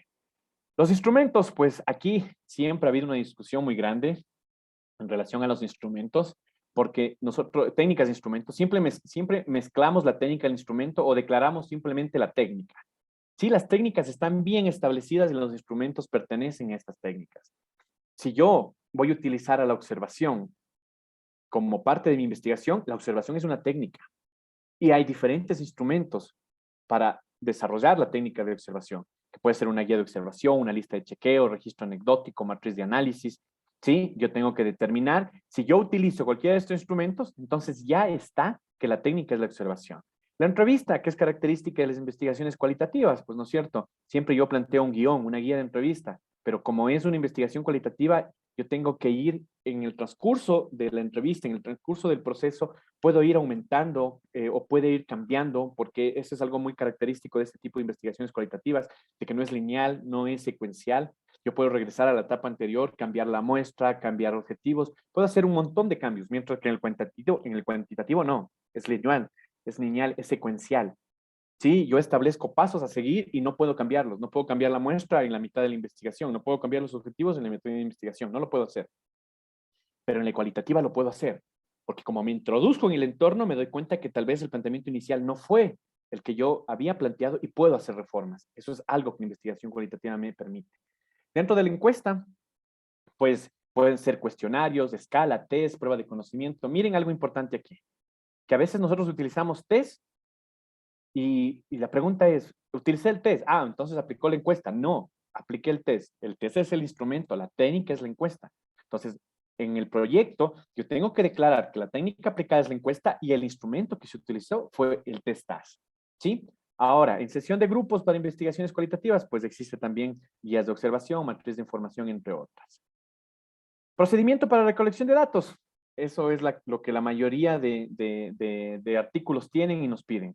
Y donde tenemos que detallar, sí, no muy largo, de manera corta, qué se mide, con qué se mide, cómo se aplica el instrumento, cómo se preparan los datos para analizarlos, de manera corta. Muchos de los artículos te piden eso, sí, en algunos artículos uno manda, no pone eso, y una de las observaciones es determinar eso. ¿Por qué? Porque esto le permite realizar la réplica a quien lee el artículo, porque va a seguir cuál fue el procedimiento que pudo realizar y yo puedo replicar. Y ¿cómo voy a plantear los resultados? Pues esto es parte de la metodología. Voy a utilizar procesamientos primarios de los datos o procesamiento estadístico de los datos, ¿sí? Voy a aplicar en el proceso de la metodología, yo defino cuál es el plan de procesamiento de la información, en donde tengo que especificar el paquete estadístico que utilicé, el tipo de análisis para la caracterización de la muestra que utilicé, el tipo de prueba de normalidad, sí, esto para variables cuantitativas no se hace prueba de normalidad para estudios cualitativos. Entonces tengo que determinar, aquí determino en base al tamaño de la muestra, el tipo de pruebas paramétricas o no paramétricas que utilicé en base a los resultados de la normalidad, ¿sí? Y también el tipo de pruebas no paramétricas cuando yo tengo datos cualitativos que nacen de un dato cuantitativo. Esto es importante, ¿sí? No es porque está aquí de tipo cualitativo, ya es una investigación cualitativa, no. Usted puede comparar resultados entre un pre y un post con cifras numéricas o puede comparar resultados entre un pre y un post por niveles de estrés, pre y post, y eso ya necesita una prueba para variables de tipo cualitativo en su presentación. A nivel estadístico, pues aquí es mucho más profundo esto, como les decía, muy importante que ustedes puedan trabajar siempre con gente que maneje la estadística, ¿sí? Por anécdota les puedo decir que en la mayoría de universidades ustedes van a encontrar en donde hacen, donde te pasan que esté bien o no la parte de normas APA, que te estructuren la tesis según el formato, ahí mismo te hacen la estadística. Y claro, ¿cuál es la estadística que hacen? No es gente que sabe de estadística. Te hace o el test student o te hace el cheat cuadrado. Te aplica, te mete datos, te mete 2, 3 páginas de estadística y a veces como el docente no entiende, asume que está bien y publicas y eso ya sube y tu tesis está en la web y cuando viene alguien que sabe o coge tu artículo y sabe y dice, pero ¿qué hicieron? Entonces hay que trabajar la estadística o se le enseña en la universidad mismo o uno tiene que buscar gente que le ayude para poder sacar una estadística que le permita darle un nivel a su investigación. Sí, tenemos que determinar cuál fue la prueba de normalidad que se aplicó, tenemos que analizar el tipo de muestras que tenemos, si son muestras independientes, si son muestras dependientes, si utilicé 2 grupos, si utilicé más de 2 grupos, sí, si mis datos fueron no normales, qué tipo de muestra fue, sí, si fueron con escala ordinal. Entonces, todo eso se establece. Hay una secuencia, tal y como pueden ver aquí. No es nada difícil, pero uno tiene que aprender 2 cosas aquí importantes. La lógica de la secuencia para determinar la prueba estadística y segundo, aprender a manejar pues el programa SPSS o cualquier otro programa que ustedes puedan utilizar. Lo más frecuente, nosotros utilizamos el SPSS. ¿Sí? Y en base a los pasos, primero establecer la prueba de normalidad, vamos definiendo. Y en base al objetivo. Si mi objetivo es correlacionar, la prueba estadística va a ser una prueba de correlación.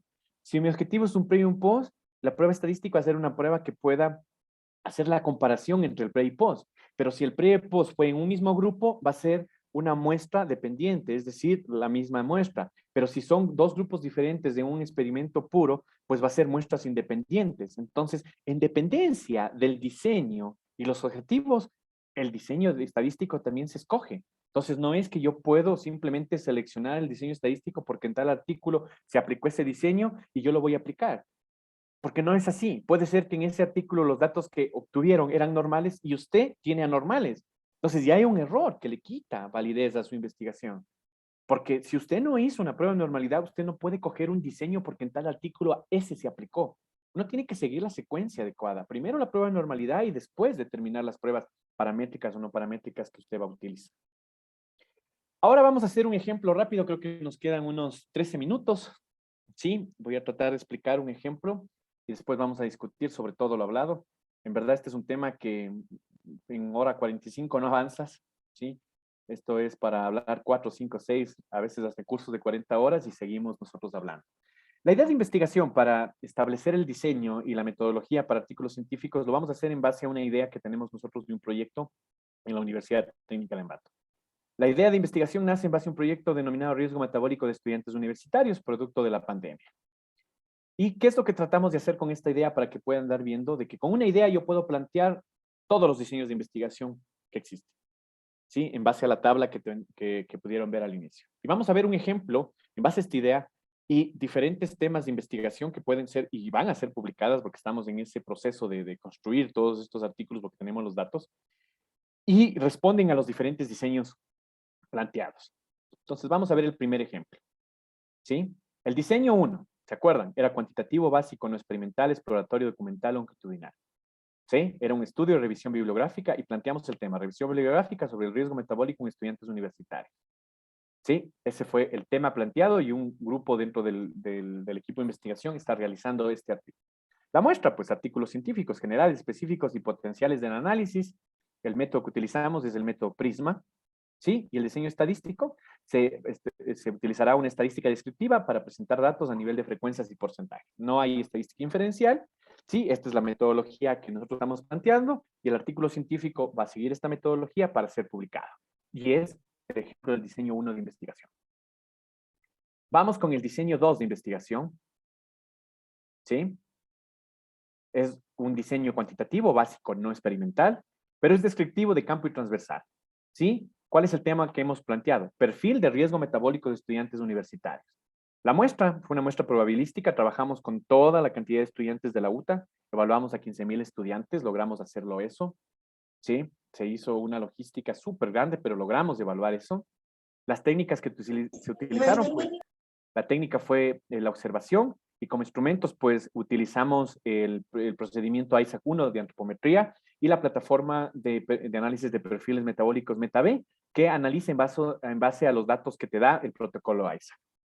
El diseño estadístico, pues utilizamos una estadística descriptiva, donde utilizamos frecuencias y porcentajes, tanto para sacar algunos resultados como para establecer la caracterización de la muestra de estudio. Dentro del inferencial, por ser una muestra mayor a 50 datos, pues una normalidad, la prueba de Kolmogorov-Smirnov, y esta prueba nos determina si vamos a aplicar paramétricas o no paramétricas, y como el estudio es complejo, pues vamos a hacer estudios con la misma muestra, por ejemplo, mujeres entre 2, 3 parámetros, o entre hombres y mujeres para que sean independientes, etcétera, etcétera.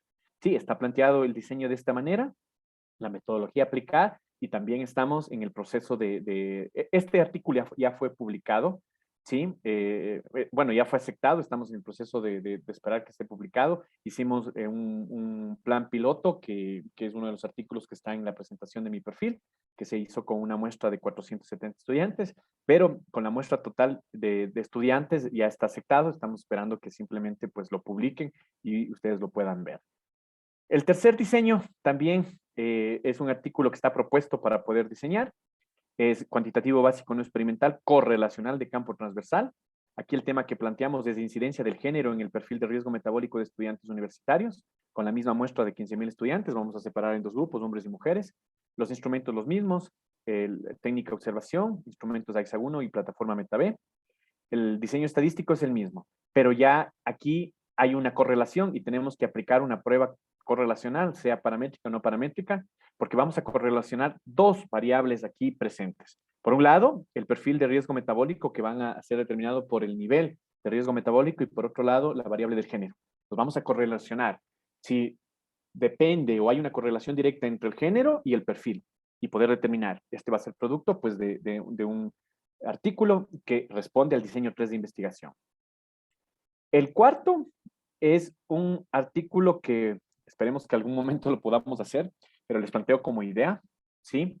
Responde al diseño cuantitativo básico no experimental, explicativo y de campo. Al ser explicativo, yo ya tengo que explicar el porqué de una correlación o de la relación causa-efecto entre 2 variables.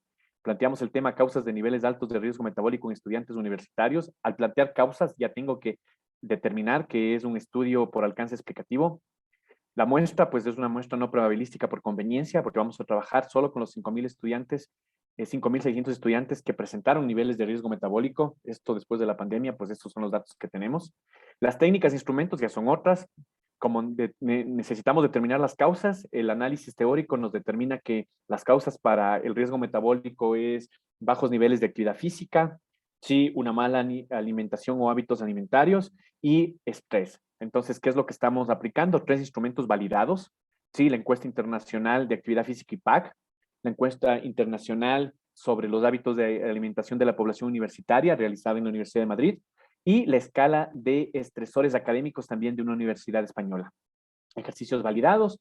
Este último instrumento, hicimos el análisis, es muy compaginable con la característica de nuestros estudiantes, y por eso solicitamos la aplicación de este instrumento, que fue validado a través de expertos y estadísticamente por este grupo de investigación, y lo vamos a aplicar. Sí, el diseño, pues de igual manera, aquí nosotros tenemos que coger y aplicar lo que nos diga la prueba de normalidad. Como no tenemos todavía establecido, pues no están establecidas cuáles son las pruebas, pero sabemos que tenemos que aplicar una prueba de normalidad de Kolmogorov-Smirnov, que la muestra es mayor a 50 datos, y que tenemos que esperar el resultado de esa prueba para determinar qué tipo de pruebas paramétricas o no paramétricas vamos a utilizar. El quinto diseño, ¿sí? Esto es un artículo que está para una tesis de maestría, ¿sí? De un estudiante, que está como tesis y después va a ser convertido a artículo científico. Responde al diseño cuantitativo aplicado cuasi experimental de campo longitudinal. El tema es incidencia de un programa de actividad física en la motivación del proceso de aprendizaje de estudiantes universitarios con alerta metabólica temprana. La muestra, no probabilística por conveniencia. Vamos a trabajar solo con 165 estudiantes con niveles de riesgo metabólico. Sí, estos son estudiantes que aceptaron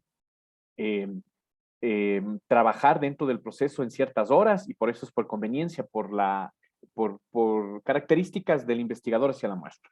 La técnica, pues, se utiliza, ya como tenemos los datos del censo metabólico que nacieron de otras investigaciones, aquí lo que vamos a aplicar es a esa muestra el cuestionario de evaluación motivacional del proceso de aprendizaje EMPA, que es un cuestionario validado y en la Universidad Católica han realizado 2 estudios en donde pudieron validar y darle esa validez para poder utilizarlo aquí en el Ecuador. De igual manera, el estudio estadístico, pues complejo, sabiendo que es una muestra mayor de 50 datos y todo nace de la prueba de normalidad que apliquemos.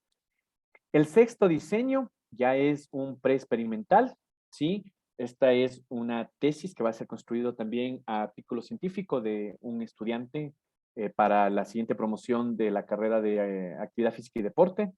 Al ser un preexperimental, características sabemos que es un grupo, por eso ponemos incidencia en programa de actividad física en la mejora de la fuerza dinamométrica en estudiantes universitarios con alerta metabólica temprana.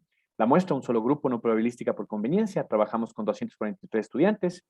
El test que vamos a utilizar es pues la dinamometría, aplicando como instrumento un test digital TACAI TK5401, que es un instrumento validado para investigaciones y que hemos determinado que se han utilizado en muchas investigaciones en cuartiles Q1 de Scopus, y al tener la accesibilidad a ese instrumento, pues lo utilizamos ya que es muy confiable. El diseño estadístico, pues el mismo. Vamos a empezar con una prueba de normalidad y a partir de eso, pues se establecerá todas las pruebas aplicadas.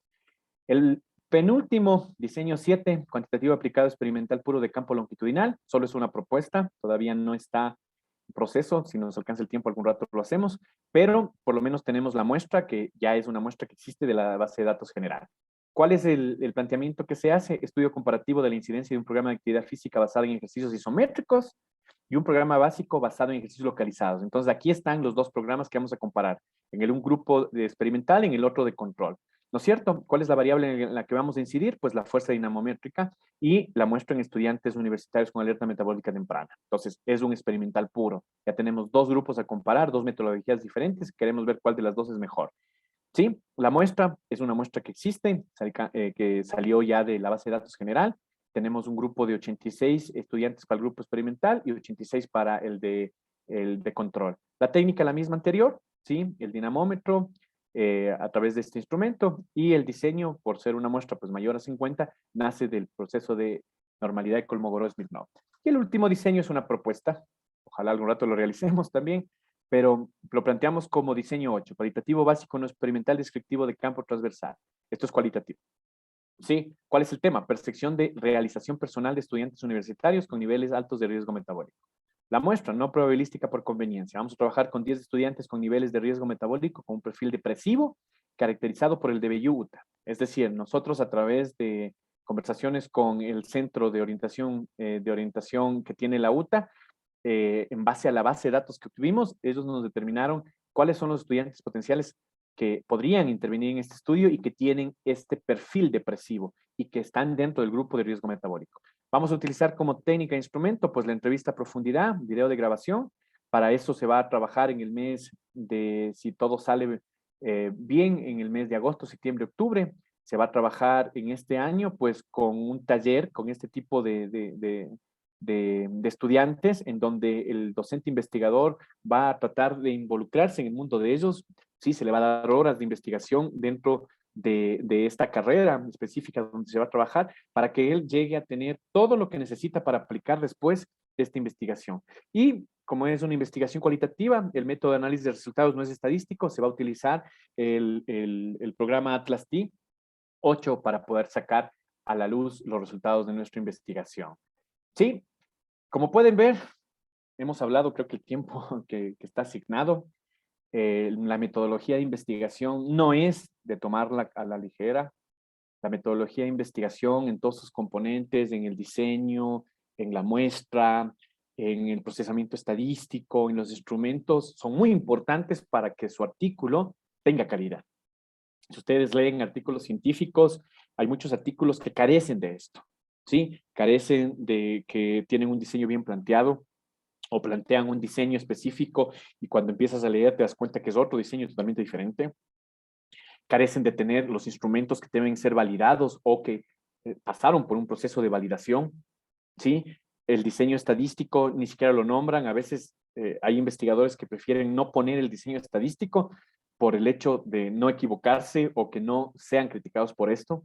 Entonces presentan datos estadísticos. Sí, ustedes pueden ver en las tablas que está P menor o igual a 0.01 o P menor o igual a 0.05, pero no hay cuál fue el procesamiento estadístico. Y claro, hay revistas que no revisan Se supone que son con revisión de pares y todo, pero el momento en que tú ves el artículo, dice revisión de pares, pero no ves que se cumpla con esto. ¿Y uno cómo verifica? Porque cuando va a la revista, dentro de las normas está que debe haber un procesamiento estadístico y no lo está. Entonces, la recomendación, no todo lo escrito es bueno. Uno tiene que aprender a distinguir lo bueno y lo malo. Y si quieres escribir algo, profundiza tu metodología, busca un equipo de trabajo para hacer ese artículo. No te quita más ni menos de escribir solo o escribir en equipo. En equipo es mucho mejor, ¿sí? Y esto hace que crezcan redes de investigación, ¿sí? Alguna vez nos invitaron a publicar con alguien de Argentina y el artículo le gustó y otro compañero de Argentina le dijo, publiquemos este artículo con él. Después nacen proyectos internacionales y leyeron algún artículo tuyo y se contactaron con uno de los autores y te llaman a ti y esto crece y te permite crecer en investigación. Y algo muy importante para finalizar, la enseñanza actual en la universidad, la enseñanza actual de nuestros profesionales en todas las áreas, en nuestra área de la actividad física y el deporte, tiene que estar basado en evidencia. Y la evidencia es lo que se investiga y se publica. Que la evidencia en muchos de los casos es negativa, pero en muchos de los casos es positiva. Y nosotros enseñemos y aprendamos a buscar lo positivo. Muchas gracias.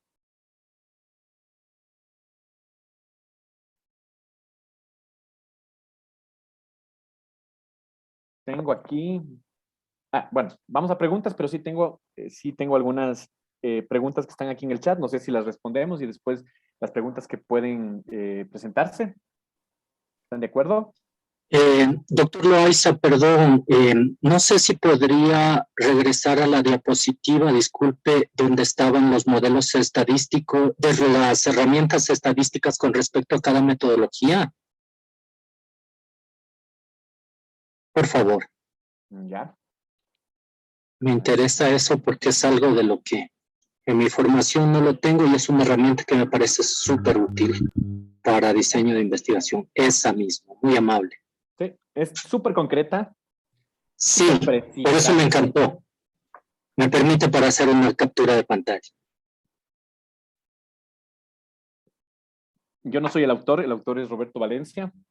Sí, cuando la vi también me impactó y me gustó. Sí, está súper buena porque es muy concreta. Y les puedo decir que siguiendo esta lógica, se puede llegar a publicar artículos hasta impacto Q1, Q2, Q3. Porque he visto artículos Q2 en donde la secuencia está y es perfecta y es concreta. Entonces, y es básico, ¿sí? Es básico. Coger y seguir la secuencia. No hay a dónde perderse. Tengo dos grupos, pero tengo dos grupos, no, mis datos no son normales y es una escala ordinal. Ya no tengo dónde perderme. Sé que es esta prueba. ¿Sí? Tengo un grupo... En mi caso, doctor, me surge una pregunta. Si yo tengo, por ejemplo, aplico una encuesta bastante general, multienfoque, digámosle así. ¿Ya? Que yo la apliqué para ver de qué mismo puedo hacer, sin tener muy claro el objetivo de la investigación.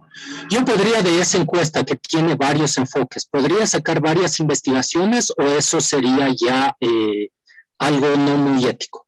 A ver, miren esto. Hace más o menos unos 10 años atrás, cuando me estaba graduando, conversaba con un investigador ruso-francés. Y él me decía, si no le sacas a tu tesis por lo menos unos 5 artículos científicos, tu tesis no sirve. ¿Sí? Entonces, y yo le decía, ¿y de qué depende sacarle tanto, no? Depende de la gran cantidad de datos que utilizaste. En el proceso de investigación, ustedes tienen que meter matrices con datos de lo que ustedes más puedan. Si tienen accesibilidad a la muestra, háganlo. Miren, nosotros ponemos en las matrices de datos para recolección, ponemos, si estamos haciendo investigaciones en donde están de carácter de educación con estudiantes, sabemos que hay estudiantes que ya son casados, ponemos esa variable, casados, divorciados, que tienen hijos, no tienen hijos, trabajan, no trabajan, y un montón de variables. Y después, todos esos datos nos permiten hacer continuaciones de investigación. A veces nosotros aplicamos un instrumento como el que usted me plantea, pero ese instrumento le da oportunidad de sacar varios parámetros, varias variables que pueden ser de cruce. Entonces, uno, si aplicó un instrumento que le da 2 datos, no puede sacar más que lo que le dan esos dos datos. Pero si uno busca instrumentos que tiene infinidad de parámetros, le da infinidad de datos y encima usted en la caracterización puso mucho más datos, puede investigar y a una idea sacarle gran cantidad de estudios y publicar.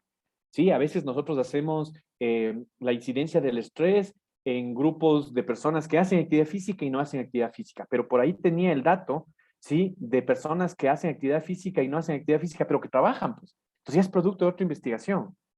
Sí, porque es una variable extra. O tal vez si eres casado, divorciado, si eres casado o eres soltero, es otra variable que incide. Si tienes hijos o no tienes hijos, es otra variable que incide. Entonces, uno tiene que tratar de, cuando uno hace un proceso de investigación, usted no escatime nada en datos. Coja y haga un análisis de la mayor cantidad de datos que usted puede recolectar. Y como digo, si hay accesibilidad, obtenga los datos. Doctor Loaiza, y con eso termino, que hay varias preguntas interesantes en el chat también. Si yo estoy aplicando un instrumento validado, por ejemplo, me topé recién con una encuesta de bienestar subjetivo que tiene 20 ítems. Yo puedo enriquecer al aplicar y pedirle no solo esos 20 ítems, sino datos adicionales para buscar estos cortes de variable. Claro, claro, porque esos datos adicionales usted no le cambian, esos datos adicionales no le cambian el sentido del instrumento. Son datos solamente de recolección para caracterización de la muestra. Ahora, si usted cambia de los 20 ítems que está, cambia alguno de los ítems, ahí uno tiene que hacer un proceso de adaptación y para eso, por ética, uno tiene que buscar a la persona que construyó el ítem, conversar con él, tratar de que se ayude en este proceso de adaptación a la población, a su país. La mayoría de investigaciones dicen, claro, pues está internacionalizando mi instrumento, hagámoslo. Pero si yo le aumento variables como si solo estaba, por ejemplo, edad y sexo, y usted le pone estado civil y todo esto, no hay ningún problema, porque esos datos no alteran a la encuesta. Sí, no alteran el producto final de la encuesta, porque el momento en que usted saca los resultados y utiliza baremos que tal vez tenga este instrumento, no cuentan estos datos nuevos que usted los puso. Entonces usted puede hacerlo sin ningún problema. Ahora la mayoría de instrumentos los utilizamos online. Sí, uno aumenta la cantidad de datos y eso le sirve para cruzar otras variables. Porque al fin y al Doctor cabo, Loaiza, pero no habría un impacto porque no es lo mismo responder una encuesta de 5 ítems que responder una de 15, por ejemplo. El individuo está un poquito cansado, tiene un poco de tedio, llega a ponerse mecánico el proceso, a ponerse repetitivo el proceso de respuesta y los datos pierden confiabilidad, ¿no? Ahí aplica lo que dije al inicio. Si usted tiene accesibilidad, hágalo. ¿Sí? Si usted, por ejemplo, tiene estudiantes responsables ya de formación de pregrado, de posgrado, tiene contacto, son sus estudiantes y usted llega y quiere hacer la investigación y dice, bueno, me toca clases, pero bueno, vamos a empezar con esto y con eso 15 minutos que hagan la encuesta, ellos van a hacerlo, porque son 15 minutos en vez de clases.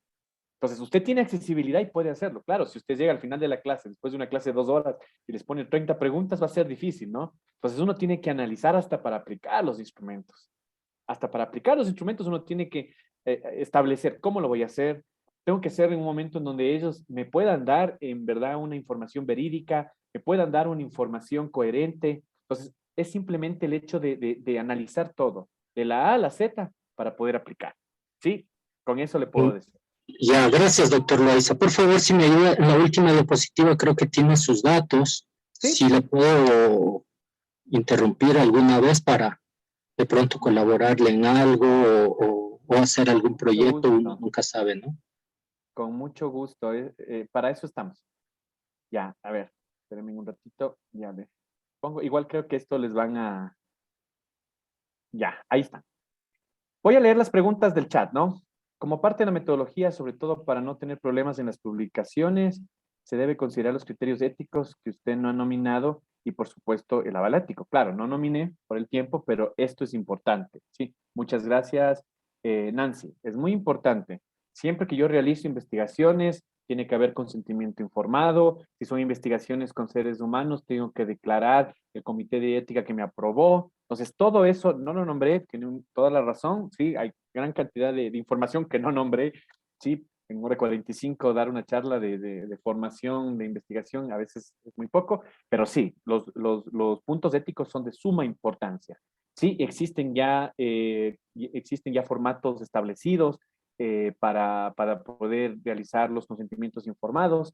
En el Ecuador, para realizar investigaciones con seres humanos, si es que esto es necesario, pues ustedes saben, la Universidad Central tiene su comité de ética, la San Francisco tiene, el Ministerio de Salud tiene, la Universidad de Cuenca tiene, la Universidad Católica de Cuenca también lo tienen, entonces podemos ayudarnos de ellos para poder realizar, ¿sí? Y obtener esos permisos para poder realizar nuestra investigación. Nos dicen, lastimosamente no manejamos todavía una cultura en el ámbito de la ética o también los procesos que se establecen son demasiado largos y terminan desmotivándonos, pero la revista es importante, solicita siempre este requisito en la investigación. Así es, si usted envía a una revista Q1, Q2 hasta Q3, ya el tema está establecido, lo primero que le van a pedir son esos dos documentos, que presente el formato del consentimiento informado y presente la resolución del comité de ética para realizar su investigación. Eso es de cajón. Entonces, si no hice eso, ya tengo que ir viendo que no puedo publicar en este tipo de revistas porque no me lo van a aceptar. En cuanto a los ejemplos presentados, muy interesantes también, pero una inquietud para establecer la incidencia del programa primero es fundamental que este ya haya sido validado. Claro, con el diseño anterior, en donde se hizo el pre-experimento, ¿no? Entonces, para poder establecer el ejemplo del experimental puro, tuve que primero hacer el pre-experimental en donde establecí que hubo un resultado con una misma muestra y que fue positivo. Y en base a eso, poderlo comparar con la otra metodología. Jimena me dice, respecto a datos no normales, según la prueba de Kolmogorov-Smirnov, no se menciona en la diapositiva la prueba de correlación de Spearman. ¿Existe alguna razón? Déjeme ver, creo que sí está Spearman. Bueno, déjeme ver. Creo que sí está Spearman. Vamos a ver. Espérenme un ratito.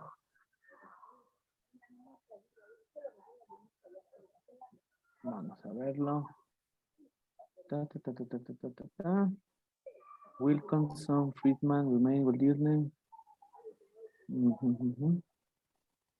Ajá, no está Spearman. A ver, estas son las básicas, ¿no? Spearman es una prueba para establecer correlaciones, sí, directamente. Es muy utilizada para datos, sobre todo de comportamiento normal. Entonces, no está, como les digo, no es esta mi autoría, pero es la básica de investigación. Creo que les va a servir mucho. Si hablamos de estadística, pues aquí tampoco he puesto a un montón la tau V de Kendall para realizar correlaciones, la tau C de Kendall para realizar correlaciones y bueno, un montón de pruebas más que utilizamos que podríamos hablar de estadística tal vez en un curso adicional, pero claro, esta es la base para empezar. Después seguimos aumentando pues una gran cantidad de pruebas, como les digo, ¿sí? Y dentro de estas pruebas una gran riqueza interpretativa de lo que podemos hacer. Pero para empezar, siguiendo este orden lógico, les va a ir súper bien. No sé, hemos respondido a todas las preguntas del chat. No sé si hay preguntas fuera del chat, alguien que quiera participar. Sí, todavía creo que tenemos algunos minutos. Sí, unos minutos, doctor, para ponerle fin a la exposición. Perfecto. Yo quería que todos los asistentes a esta reunión le brinden un fuerte abrazo virtual, simbólico, por tan maravillosa ponencia que nos trajo el día de hoy. Así que pónganle Tengo una nomás. última pregunta que me parece muy interesante, ¿sí? Y tengo que responderla porque es, para mí, Diego Pinto le pegó a la base, a la célula de la investigación. Diego nos dice, ¿cómo saber si el problema en realidad es un problema de investigación y no una consecuencia del problema? Para investigar se parte de una idea, un problema o una necesidad. A ver, te voy a decir como yo, como investigador y como enseño a investigar.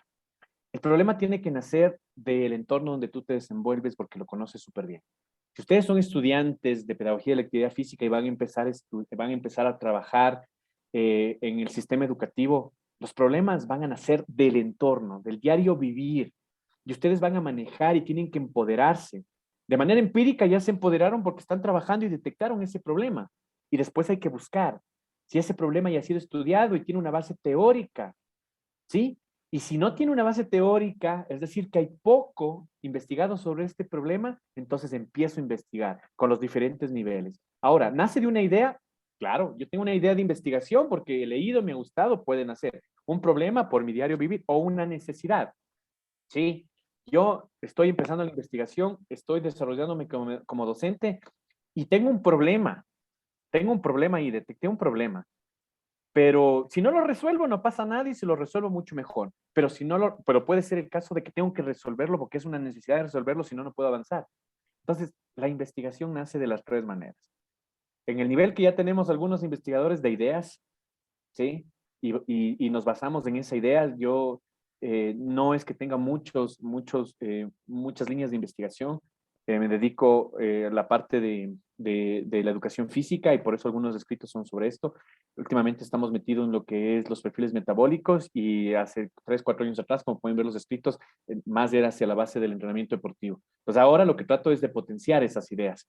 Sí, pero mis alumnos que recién están empezando, esos y sus tesis de pregrado siempre buscan, a ver, detecten el problema dentro de su diario vivir, ¿sí?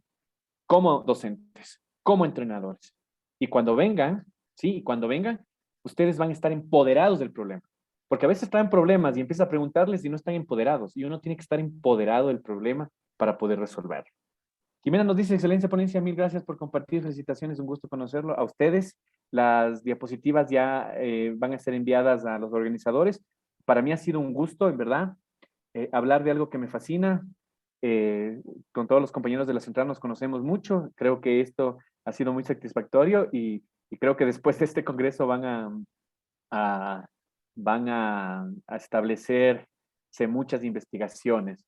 Hay una última pregunta y creo que terminamos. Su criterio sobre la importancia de elegir un profesional matemático o estadístico, pero que tenga conocimiento del tema para evitar se cambie el contexto de investigación. A ver, esto es muy importante. Si ustedes tienen una persona que maneja la estadística y es del área, están hechos. Pero si no, yo como investigador trato de empoderar. Antes de hablar de estadística, le hablo del problema, le hablo del área, le hablo de lo que quiero. A mí me ha tocado ir a los centros de entrenamiento y decirle, mira, esto, ¿sí? A la escuela, esto, empoderarle. Y después cuando él está empoderado y yo ya veo que él está empoderado, hablemos de estadística. Porque si usted le da a un estadístico sus datos, él no está empoderado del contexto y va a ser simplemente algo sistemático. Sí, va a aplicar matemáticamente todo, pero después los resultados no van a tener coherencia. Entonces, eso es muy, muy importante. Sí, si no tengo, lo empodero. Si tengo, mucho mejor. Listo. Bueno, en este momento vamos a hacer la entrega, el reconocimiento por haber participado en esta exposición. Universidad Central del Ecuador, Facultad de Cultura Física, Unidad de Vinculación con la Sociedad, otorga el presente certificado a PhD Esteban Loaiza por su destacada participación como conferencista en el curso de elaboración de artículos científicos con el tema Metodología de la investigación en la elaboración de artículos científicos, realizado en Ecuador bajo la modalidad online del 21 al 25 de febrero del 2022. Muchas gracias, doctor. Le agradezco de parte de todos los asistentes. Ha sido muy placentero su charla y hemos sacado mucho conocimiento de aquello. Muchas gracias. A ustedes, muchas gracias. Muchas gracias, Esteban, agradeciéndole su participación y creo que también los estudiantes y las personas que asistieron van a tener algunos comentarios favorables en relación. Gracias y esperamos tener en otra oportunidad. Muy amable, Esteban. Muchas gracias. Estaremos presentes siempre que nos llamen. Gracias.